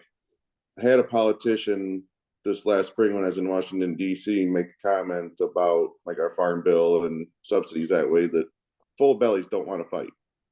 And that is a lot of where our subsidies worldwide, why they go to farmers and how that is set up, that, you know, we kind of keep world peace through farmers. Full bellies don't want to fight. That has a lot of meaning to it. Great, thank you. And last but not least, but the one with the most spirited background, Christian. Yeah, good. Huh? So as I'm responsible for applied research in Thuringia, I'm of course going with the recommendation of better understanding climate change and the effect of yield, quality, and so on. So there was an action point we also developed, which means increased funding for independent applied research, which is really one of the key tools to understand the effects climate change has on our production systems, and to show how new methods can work. We can show that how the technique is working. We can show how the economical part is working and things like this. But we have to understand these effects on climate change on a regional basis and every single specific region, and we have to bring this knowledge also on the farm with on-farm researches developed by the farmers and together with the farmers, and by knowledge transfer, of course, to have a big change. Thank you very much. This is a really interesting panel. I am grateful that we had the chance to kind of summarize and pull together after having spent so much time together during the project. And I want to thank you all so much for being here today, but also for the last 8-9 months of our work together. Also to the 10 of you who are in the audience today, and for all of your hard work as well. I would love to, at this point, turn it back to Stormy, who is going to moderate our next panel, bringing in some of those other voices from politics and civil society and academia. So thank you again to our first panelist, and I'm looking forward to the second panel. Over to you, Stormy. Thank you so much, Katja, for this wonderful moderation, and to our panelists and for sharing their rich experiences. Katja, you handed out some hardball questions, especially the last one, deciding on one recommendation. That is really tough to do, especially as all those issues we covered are so interconnected and interlinked. It's hard to pick one, because actually I believe we need all of them at the same time, faster than we can do them, and with more money and power behind them, which actually we do have. So it is a hard thing to do. So thank you very, very much. And with this, we come to our next panel. And thank you so much to our panelists for being a little bit patient as we are already a little bit behind our schedule. We now want to look into cultivating action, putting policy recommendations into practice for a sustainable agriculture. And again, we have a stellar panel of wonderful panelists. And for saving a little bit of time, I will not present all of that which we researched about you and your life. So we will put this into the chat function. But let me briefly introduce our panelists. Dr. Christine Chemnitz is the director of the Agora Agrar think tank, and she is an agricultural economist working on the transformation of sustainable agriculture and nutrition in the context of climate and biodiversity goals. Christine, where are you currently joining us from? Where are you? Hey, good evening, actually, everybody. So I'm joining from Berlin. You are joining from Berlin. Berlin Mitte, Berlin, around Berlin? Berlin Mitte, as you say so nicely, Hackischer Markt. So yes. So very close to us. Thank you so much, Christine, for joining us today. Thank you for the invitation. Then it is also my pleasure to introduce Luis Carazo Jimenez. I am so sorry if I butchered your last name. Thank you so much for joining us. Luis, you are head of Unit the Americas in the European Commission, Directorate General for Agriculture. Where are you currently situated, and from where are you joining us? I'm sitting in my office, Brussels. I can see through the window the European Parliament, the building of the council where ministers meet, and the building of Parlement, where the commissioners, including the president, Ms. von der Leyen, sit. So I'm in the middle of the European headquarters in Brussels. Wow, and yeah, and you are holding all the strings of these three big institutions to ensure that there is one common agricultural policy. Absolutely, you said it right. It's also a great pleasure introducing Don Lamb to you. He is the director of the Indiana State Department of Agriculture and also himself a farmer. Where are you joining us from, Don? Can you actually hear us, Don? Yeah. There you go. I'm joining you from Indianapolis, Indiana. So I'm looking at our state capitol building out of one window, and I'm looking at where our Indianapolis Colts football team plays out of the other window. So not quite as much influence as Luis has, but I farm about 40 miles north of here with my family, and I've been a full-time farmer most of my life, and I started this job in March. So kind of got the farm background and now some government experience in what we're going to talk about. And you are farming what? What are you growing? Corn, soybeans, and wheat. So about 10,000 acres of corn, soybeans, and wheat. Thank you so much for joining us today. I think many of our listeners or our audience would also be very curious how that changed from the agriculture and being a farmer into the politics and being into the weeds of politics, how that turned out for you. But before we come back to this, it's also a great pleasure introducing Dr. Sophia Murphy to you. She has been the executive director of the Institute for Agriculture and Trade Policy since 2020. Where are you joining us from? Thank you, and it's a pleasure to be here. I'm sitting in Minneapolis at the headwaters of the Mississippi River, and I had the pleasure of spending the weekend in Indiana at Farm Aid, so I got a chance to see what that looked like, Don. Very beautiful. So it's actually a smaller world than we sometimes think. And it's wonderful having all four of you with us today. I would like to, as Katja did, I would like to start with a quick lightning round and ask you the same question, asking you for a short answer to kick us off, to warm us up. And this is when we talk about climate change and the agricultural sector. How is that actually discussed in your community? What are the main narratives around this? And maybe we can start with you, Christina. Sure.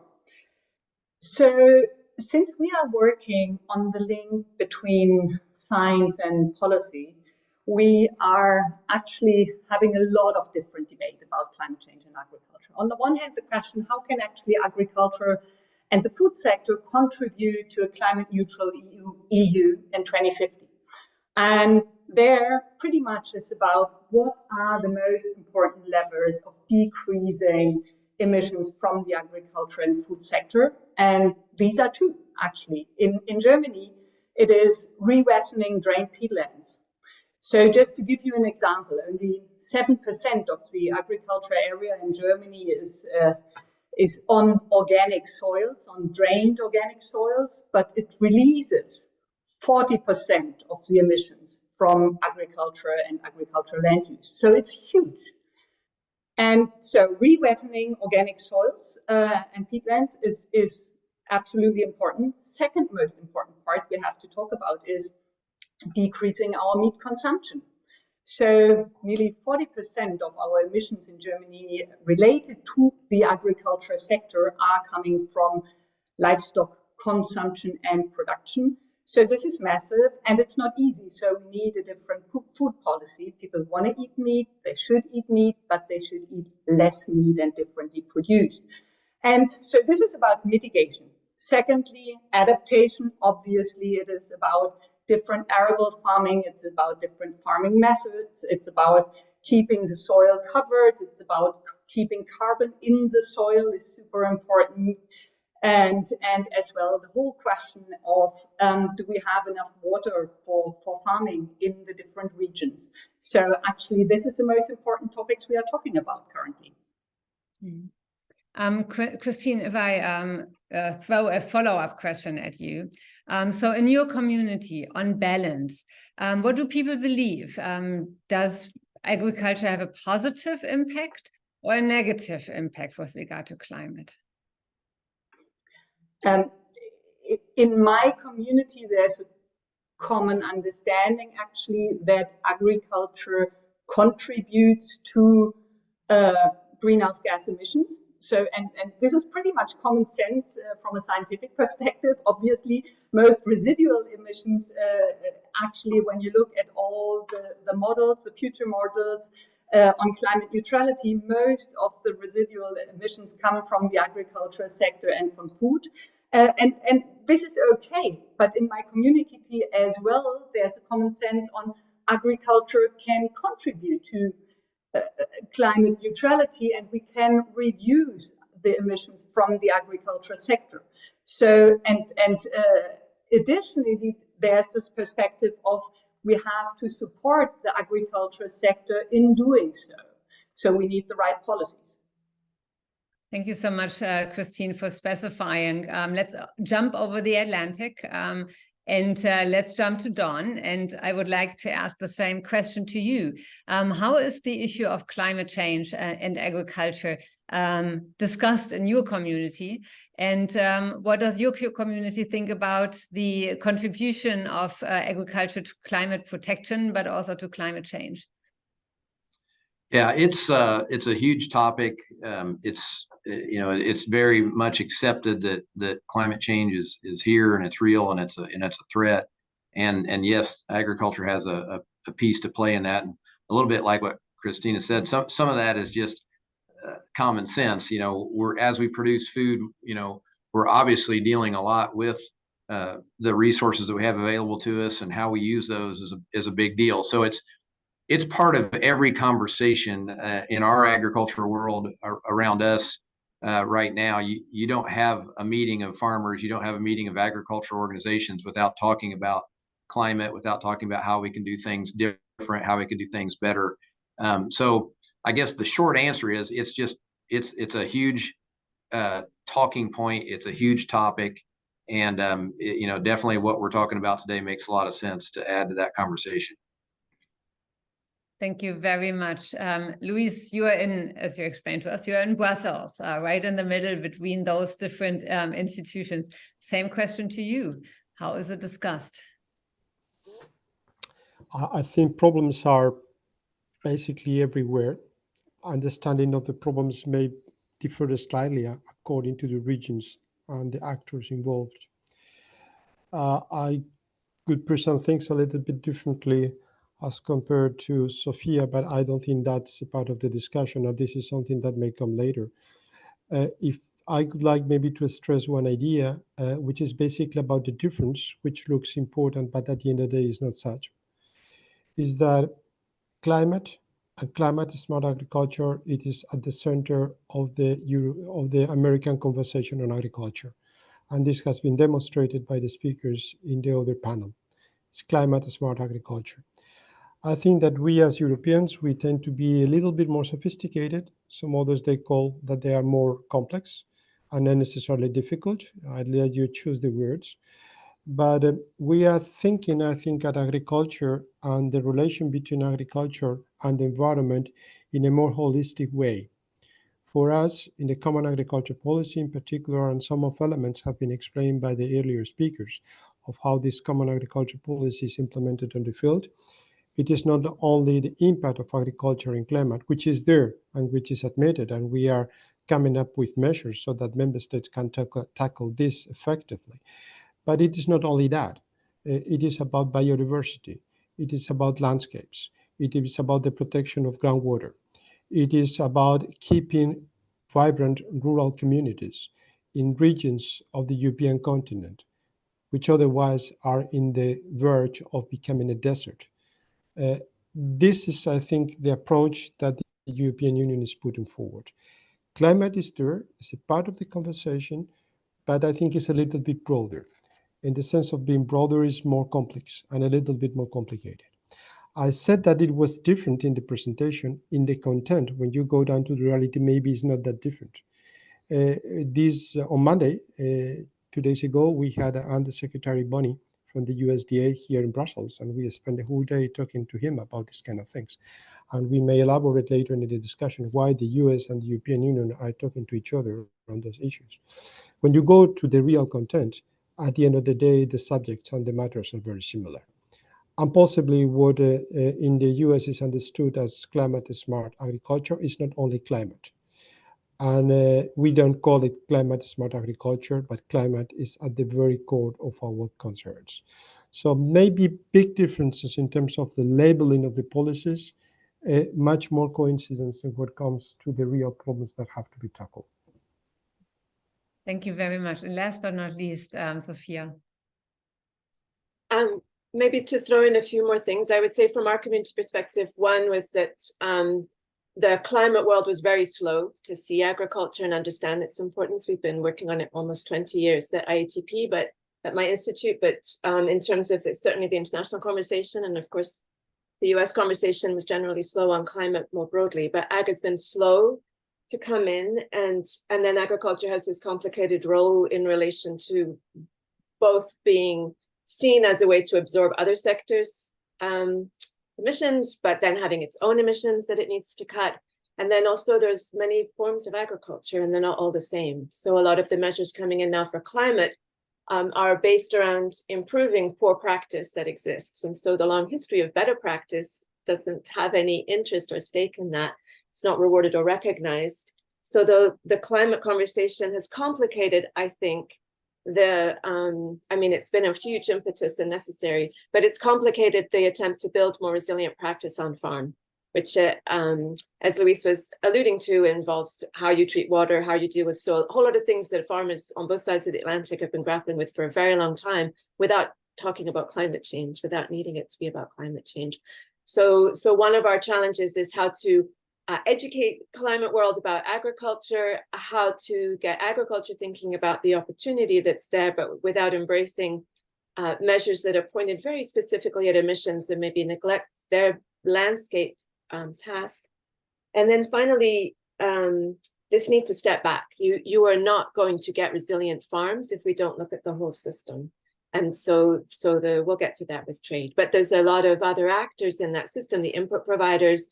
If you look at an Aim for Climate kind of forum, you'll see a great many actors who have not any farms to their name. They're doing other things in this business. They all have emissions to deal with around fertilizers and pesticides, transportation, all of that. And I think for now, there's a disjointed conversation, and my sector is concerned to say, yeah, agriculture has to change, and here's the other things that will need to change around it to have a sustainable outcome. Thank you very much for starting us off.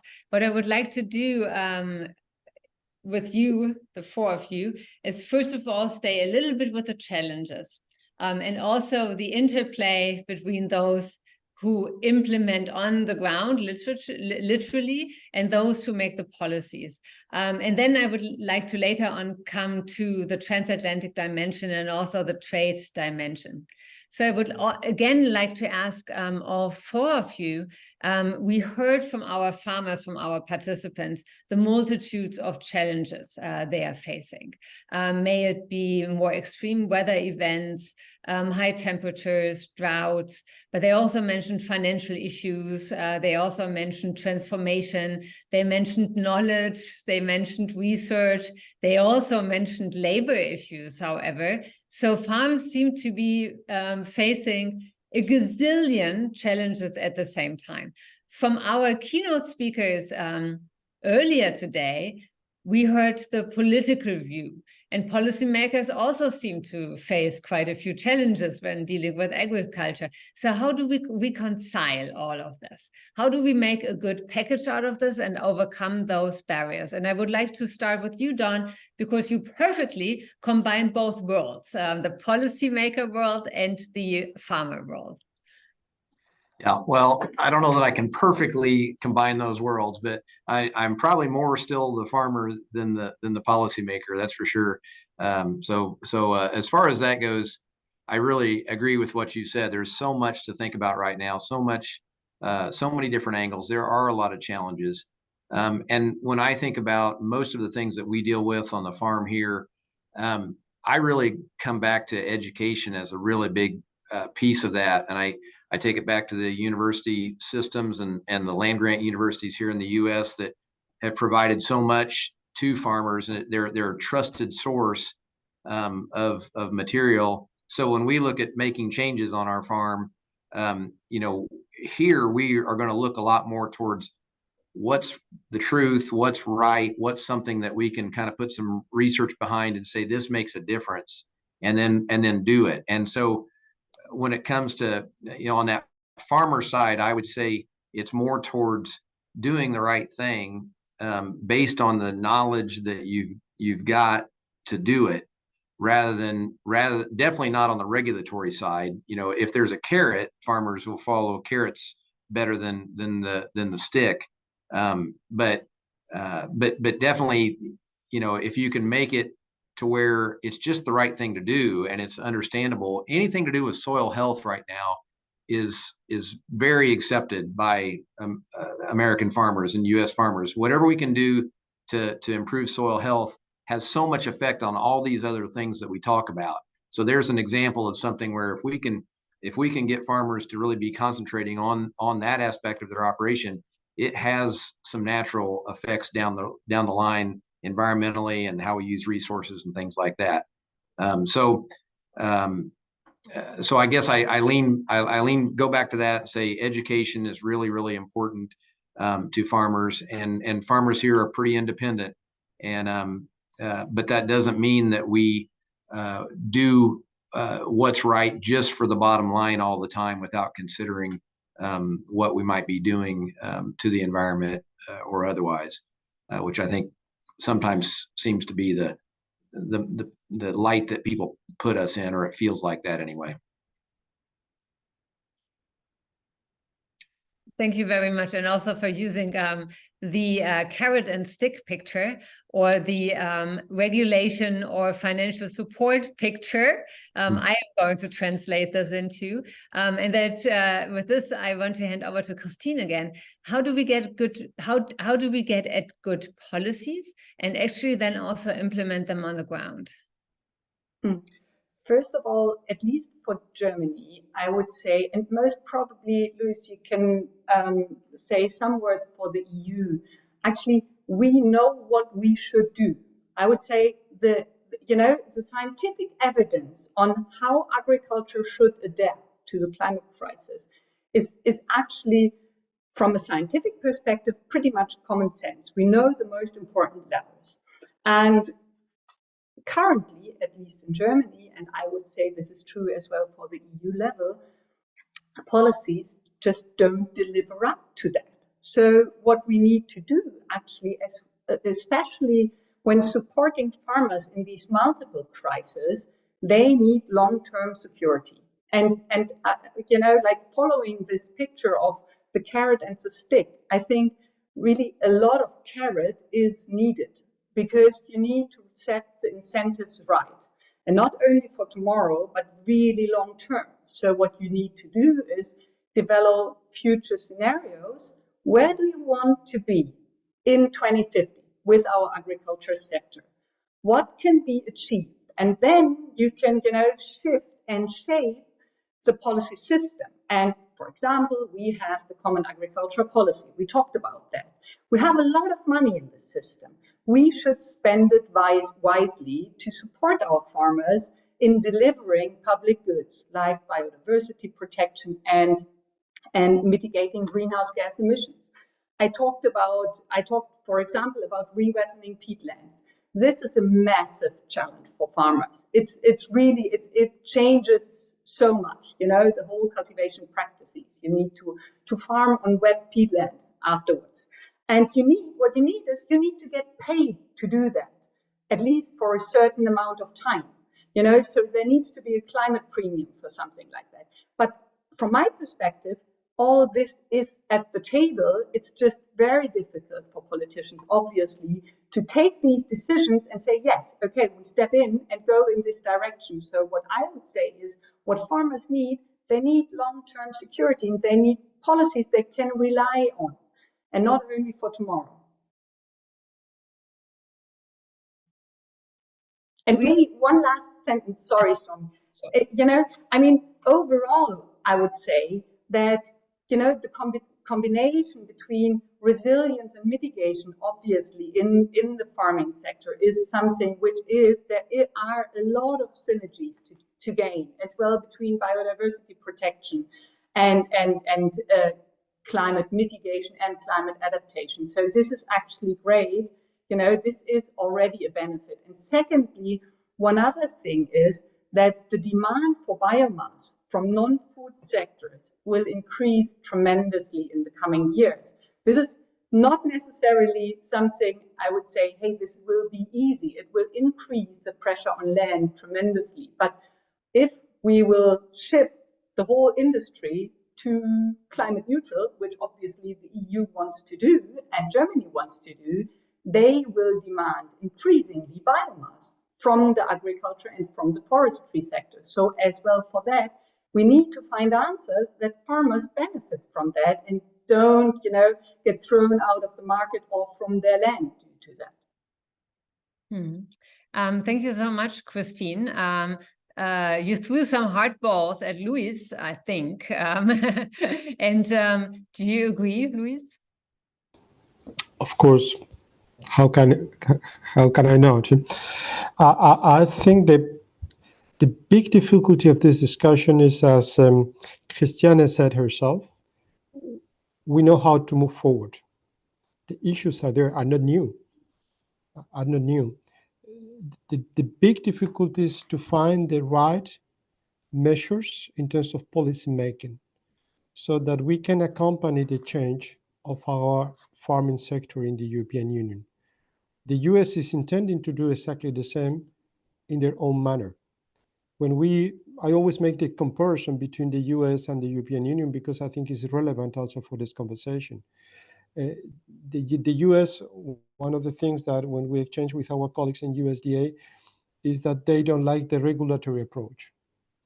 And they are betting on voluntary approaches, offering incentive for farmers to do something in favor of climate.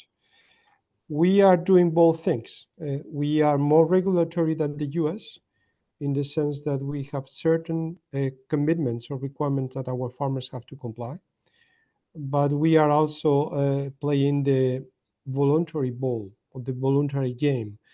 Those farmers being ready to do something more for the environment, they can be reimbursed. And those are the CAP strategic plans that colleagues have referred to before.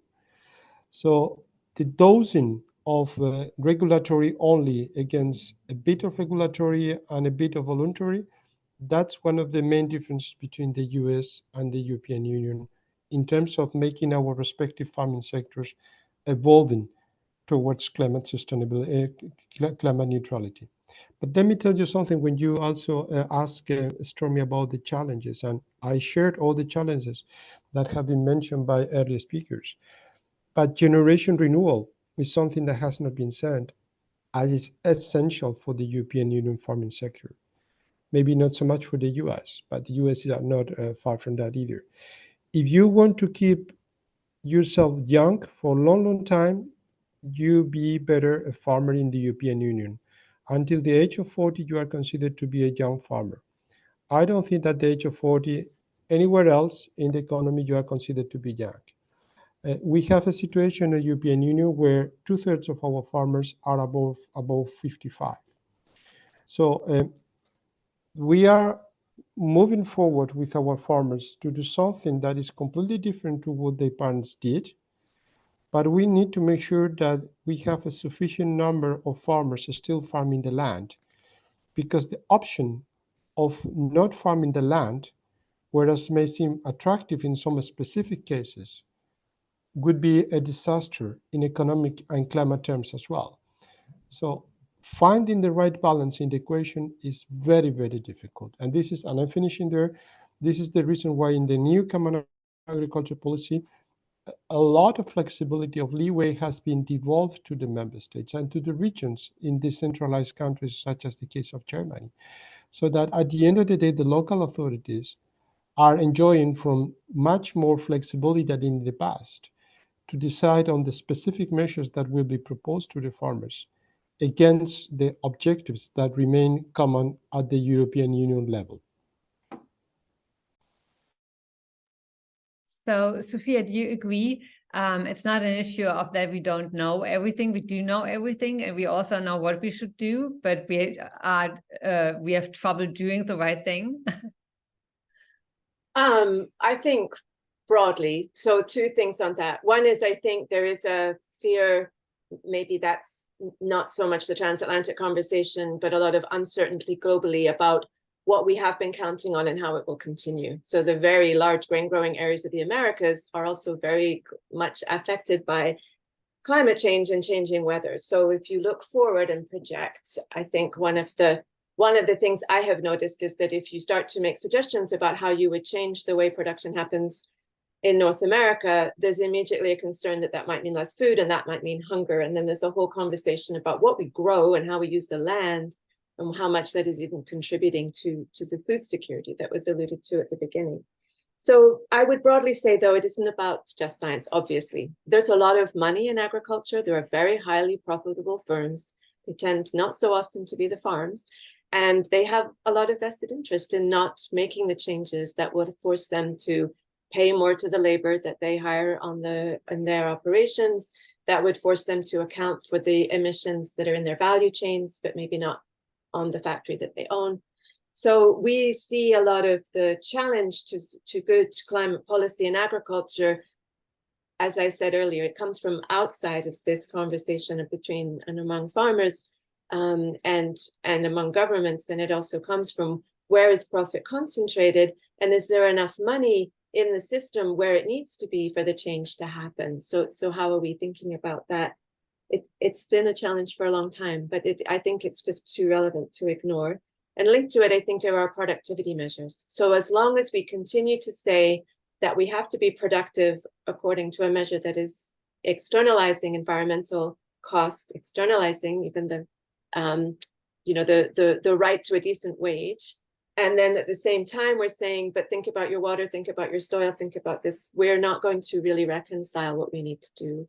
So I think there's a lot of work in economics going on that is going to be very important, and that conversation about biodiversity and how it is we measure what a profitable farm is going to have to shift. And I'm afraid it's going to take regulation. It's not going to come only from voluntary measures.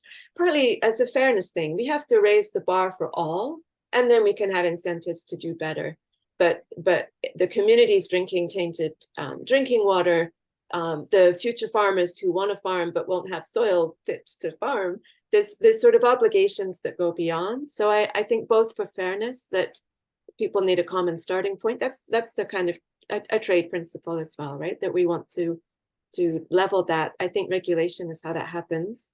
And then I think the other thing to say about incentives in the US, we've documented this, there's something like 17% of Minnesota farmers asking for conservation assistance from the government are given money from the programs. So our farm bill is massive, and the share that goes to conservation is tiny, and a lot of farmers would like help, and there are programs that are actually pretty well designed and could help them, but there's not enough funding in the system for that to happen. So there's very big questions about what the public is underwriting and how that might shift. A lot of unused potential to invest that public money in farms that are asking for help to be better conservationists, and not into insurance programs that continue to prop up crops that are causing a lot of climate harm. Don, so a little bit of regulation after all. Yeah, I'm going to play the role of being the optimistic one. Maybe I'm not the realist, but I like to be optimistic. That the carrot's always better than the stick. I am, and I don't mean that we shouldn't have regulatory systems. It's interesting in Indiana, the way the Department of Agriculture works. We are very much, we are not regulatory. We've got one regulatory function, but we partner with the Department of Environmental Management. We partner with the Board of Animal Health. We partner with the state chemist and things like that. So our role is more about the education and about advocating for agriculture. And then we work with the regulatory functions in the state. And I think, and not to pick on Minnesota, but I was there for an organization for Mazda, and most states have a lot larger Department of Agriculture than we do in Indiana. We're a very small department because we don't do that regulatory function. And then that allows us to be a little bit more of the in-between person. The regulatory function is still there when we have issues, but we get to be the organization that's trying to bridge that gap and be more on the education, more on the promotion, more on the advocacy. So I'm always going to kind of come at it from that perspective, both from being a farmer and then the way that our state Department of Agriculture is set up. And I want to but I do want to follow up on a couple of different things too that were said, and not, one is the age of farmers. You're right, Louise. We're not that far behind you. Here in the United States, I'm average. I'm 57, and our average is 56 and a half. So you're saying most people are my age and older. Well, I'm the average one here, but it's getting older, and so we're dealing with the same sorts of things.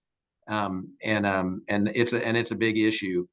Then the other thing I would throw out is that we know what to do. We just need to do it type thing. And the one thing, I think that's probably true to a large extent. I'll throw out one example on our farm that I think is always interesting to think about. We do a lot of composting on our farm. We're a grain farm, but we bring in a lot of compostable material, food waste, and all the things that we're wanting to do to recycle and to do things right. And we have a 10-acre site that we compost on with a windrow compost turner. And everybody that looks at what we're doing, your first blush reaction is that's a really good thing. You're using organic materials instead of commercial fertilizer, and you're bringing all this material in. But the thing you have to realize is we're not a very carbon friendly operation. We as far as our carbon footprint is huge. So much we have so much fuel and bringing in those materials and turning those materials and processing those materials and screening those materials and then spreading those materials that, yes, it's a good thing for the soil health, the soil structure, all those things. It's a great part of it, but you also have to recognize there's this other side of it that we may not be considering in most cases. And in our case, in that function, we're starting to look towards static pile composting instead of the windrow composting, because logically it seems like that will be better for us not to burn so much fuel to do what we're doing, and we'll still have the same product in the end. But that's because we've kind of come up with that not on our own, but through education and through thinking about it. We've just decided to do that, not because of some sort of regulation or even a carrot in this case. And so I think you're right. For the most part, we know what to do, but sometimes we assume that something's good just because it's on the organic side or on the recycling side. And it may not be very friendly to the environment, but you have to figure that out some way. Thank you very, very much for sharing also this example. I would now like to come to the transatlantic partnership and relationship. And looking over the last few decades, it was not always that easy transatlantically. We have had quite a few agricultural conflicts, especially on sanitary and phytosanitary issues, genetically modified organisms, hormone-treated beef, also chlorinated chicken, which became a huge part of the TTIP debates. So it's not always been so easy. Luis, where do we currently stand on the transatlantic relationship with regard to agriculture? Hopefully we are starting a new era, which is not without problems, but it's basically about intending to do things that we have not done in the past. You have, as Stormy mentioned, the phytosanitary issues that the European Union and the US have had for decades. Basically, we put it in very simplistic terms, but for maybe people listening to are not familiar with that. A big deal of our regulation on sanitary standards is based on what we call the precautionary principle, meaning that if there are sound suspicion that something is bad, even if we don't have the absolute scientific proof, but there is sound suspicion that there's something may be bad, the European Union opts to ban it. In the case of the US, and it's also very simplistic, it's basically the opposite. Something has to be proven scientifically to be bad, to be banned. And this, it's a huge difference in terms of the conception and the implementation of our standards. And I don't think this is going to go. And this may be the source of disputes in future as it has been in the past. The problem is the conversation between the US and the European Union on agriculture for decades has been marked only by this, disputes, kind of ignoring the fact that other than the disputes, there are many, many commonalities. And in particular, we have the challenges that we have been discussing about during this session. And the challenges are exactly the same. And the ways of tackling the challenges are pretty similar, not identical, but pretty similar. So the initiative that was launched by Commissioner Wojciechowski and Secretary Vilsack a couple of years ago was to set up a collaborative platform on agriculture, where basically the USDA on the one hand and DG Agri, we are the equivalent of the European Ministry for Agriculture.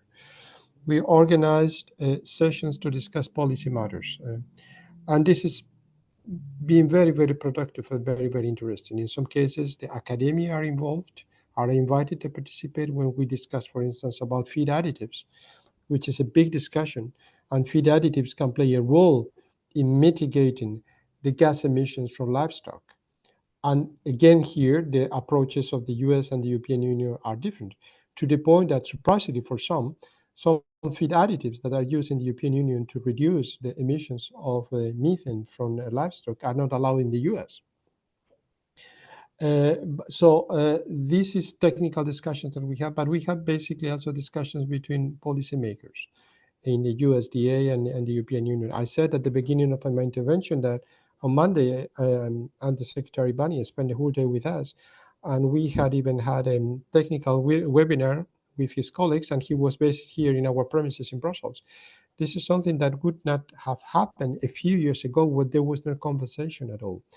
And we are discussing about how to make beef more sustainable, about historically deprived farmers, which is a big issue in the US, but also from a different perspective is an issue for us as well, about how to give a future to young farmers, including the involvement of young farmer operations across the Atlantic, about resilience.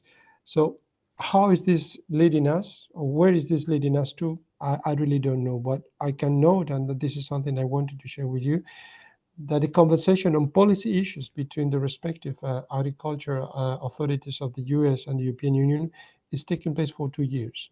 And we have found enormous elements where we can learn from each other. A colleague has mentioned about, for instance, insurance. In terms of insurance and resilience, US policies are much advanced than us. They have decades difference. Now we are intending a little bit to move into this direction as well. So the possibility of a cross-feeding experiences are huge. And this is something on which we are working, and both parties are very positive. Is this something that will produce immediate results? I don't think that's the purpose of the exercise.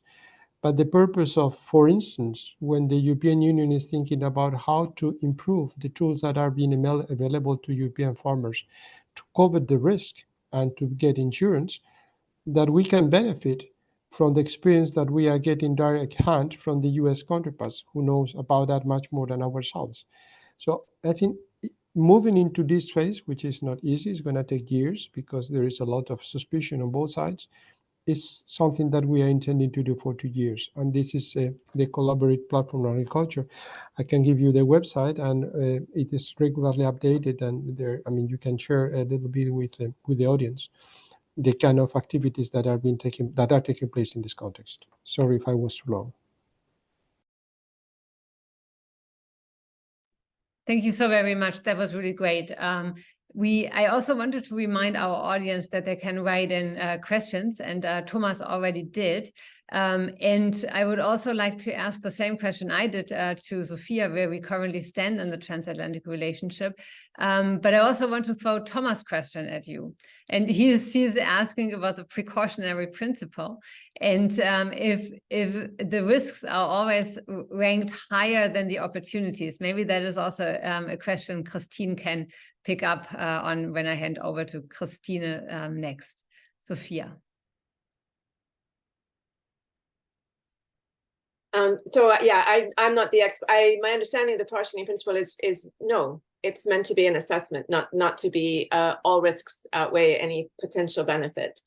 In the US context, we've argued for a long time that the regulatory system doesn't do very good pre-release oversight of a lot of different technologies, and it's created huge debates for us within our society, let alone transatlantically, and I think that's a pity.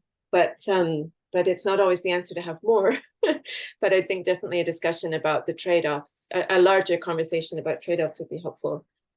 There's a lot to say on trade, and trade is really at a very different moment now than it has been for much of the almost 30 years that I've been looking at trade agreements and trade rules. So it's difficult to think about what to say. But one thing I would say is, and I was struck by this overall in looking at the outcome of the conversation, is that there's not a lot of discussion of diversification of markets. And I think in a lot of spaces, and that's partly that has been the case, partly because that is where some renewal is coming. That's where a lot of new farming is coming. Younger farmers, they don't even touch the numbers yet, but they're there. But they're farming in a different way and marketing in a different way, and they're going to have to find their own way in because the existing structures of farm bill policy don't particularly find them, although Dom was alluding to ways in which that's changing. And I think the USDA is also sincerely trying to get more money out to different kinds of agriculture. So that for a long time, the foreign trading across the border has been very dominant in shaping a lot of what is and is not possible in domestic farm policy. And I think it's lost a lot of social capital as a result, because it's seen as an imposed thing rather than a welcome relationship.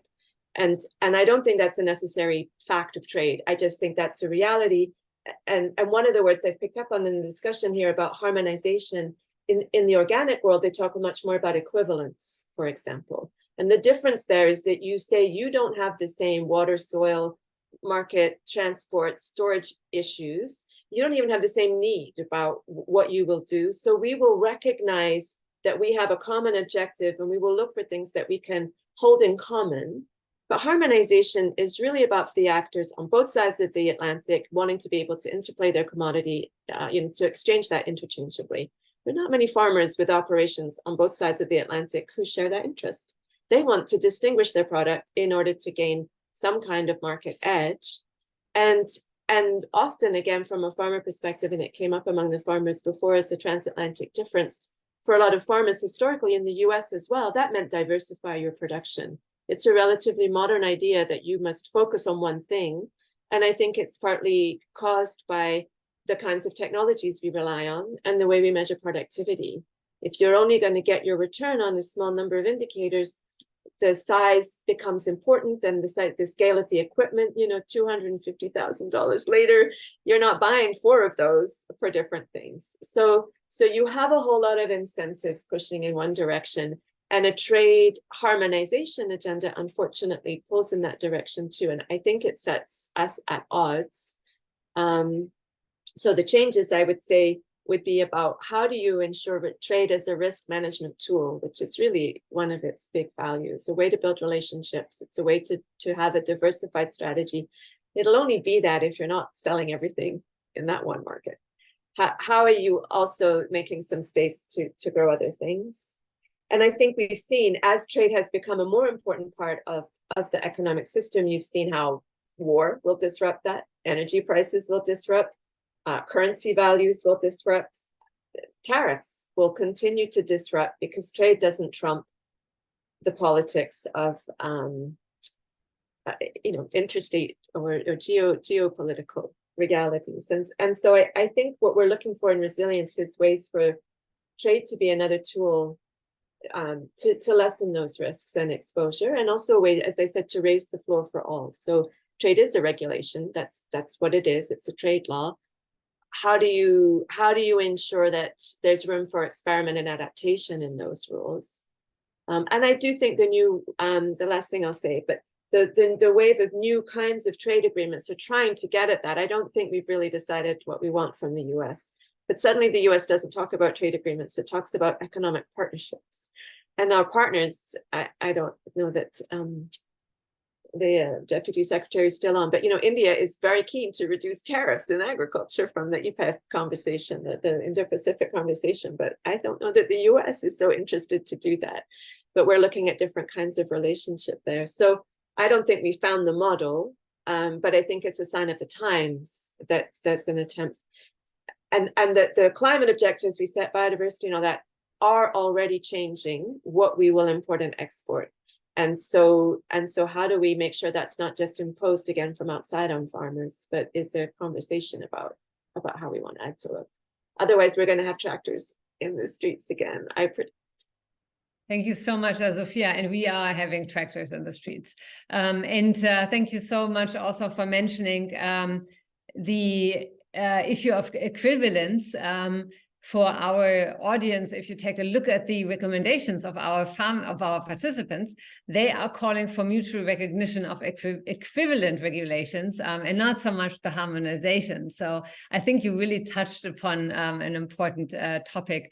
We are getting awfully close to the end of our conference, but I do definitely also want to hear from Christina and from Don where we stand in the transatlantic relationship, and maybe you can pinpoint one optimistic policy or way to go to get us a little bit further into the future together. Christine, could you start off?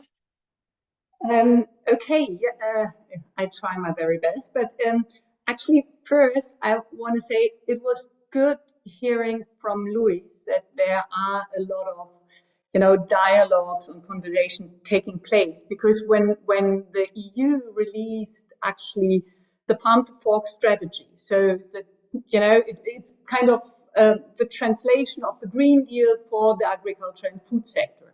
My impression was that there was a relatively strong, I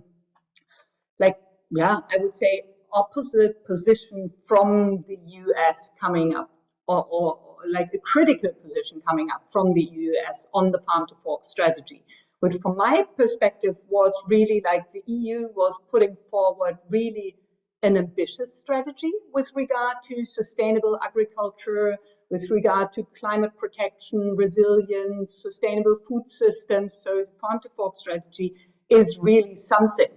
And it got pretty strongly under pressure. And it's good to hear actually that obviously this started changing again, and that there are dialogues on this.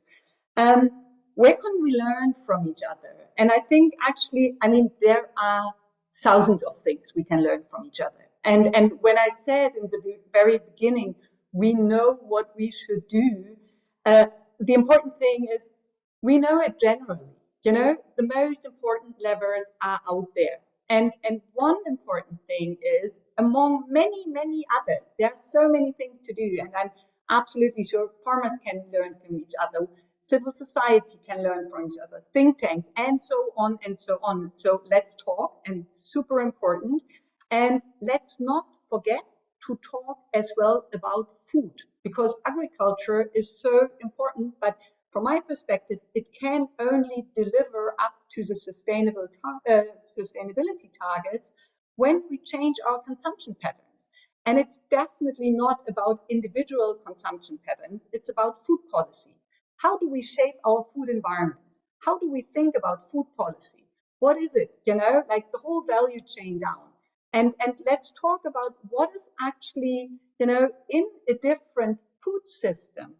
What is the business case as well for farmers? And how can they supply as well and make a living out of it? And then again, I come to the point to let's pay for biodiversity protection. Let's support farmers in, you know, re-wetting their soils when it's about organic soil. So let's really think about, okay, what are the good incentives?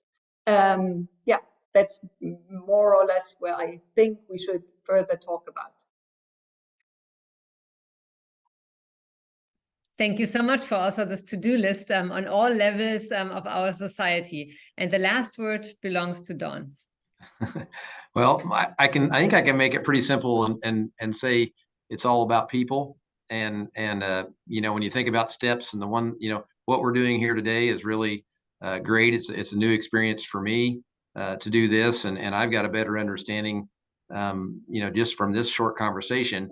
I had a chance to go to Japan as one of the first things I was able to do in this job with our Undersecretary of Trade, and I got to see, you know, as Louisa talked about, the age there is even more so. So you saw land that truly is just sitting idle because nobody's farming it, which was a new concept to me. But it gives you that future look to what you could be looking at than what we could be looking at.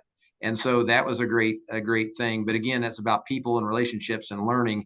I've got the head of the Foreign Ag Service is going to be on our farm on Monday, as long as we don't have a government shutdown, and talk about you know, about our products, that we raise corn specifically for corn starch, and a lot of that gets shipped to Europe. So talking about how that works. And then I am going to visit the UK in November. Was invited there as a group of ag states, and so I'm going to get to travel around. And they said, we want you to talk from, you know, with no holds barred on what you see and how does that compare to what you do in the U.S. And so we're going to have more conversations like that for that whole week in November. And so, you know, I'm new enough at this. I can't say what the past has been like. I know it's been hard. There's been a lot of difficult relationships, but I'm also really optimistic that maybe we have, you know, really turned a corner, because to me, all of this feels very positive. You know, let's just keep the conversations going. Yes, I do agree. We know what to do in general terms. And then there's these things that we have to adjust in the smaller cases, like, you know, how can we do better at composting as an example? And we know it's a good thing, but how can we do it better? And so anyway, I'm just positive about the conversation like this and the relationships that we can have, and it's all about people. Thank you very, very much. By ending saying it's all about people. And so we believe as well. That's why we brought you together. That's why we brought our Forum Future Agriculture and our experts together. And I want to thank all of you for taking the time today joining us. I also want to thank my staff and my colleagues who made all of this possible, mostly Katja with her team. And with this, I hand over to her, to Katja, for the last words. And maybe you can also tell us what the future holds for us, for the future, for our Forum Future Agriculture. That I certainly can. Thank you again to the panelists for joining us today. It's been a really informative conversation. I want to express a huge thank you to everyone who joined us today. The discussion certainly has underscored, I think, the many challenges, obviously, that the sector faces, but also its potential for positive change, which is always an inspiring way to leave a webinar, a meeting, and also certainly looking towards transatlantic cooperation. We are indeed continuing this work. So we will be working in 2024, again with another cohort in the U.S.-German Forum Future Agriculture. This year, we will be focusing on the digital transformation, digitalization in cattle and dairy farming. And we have regional focuses in the northeastern U.S. and in the northern part of Germany. So certainly more details to come there. We will have a call for applications, and we invite you all to take a look at that. So in closing, again, I just want to say thank you again to everyone who was able to join and our speakers, and we look forward to continuing the conversation. Have a wonderful evening, everyone. Thank you so much. Bye-bye and see you soon.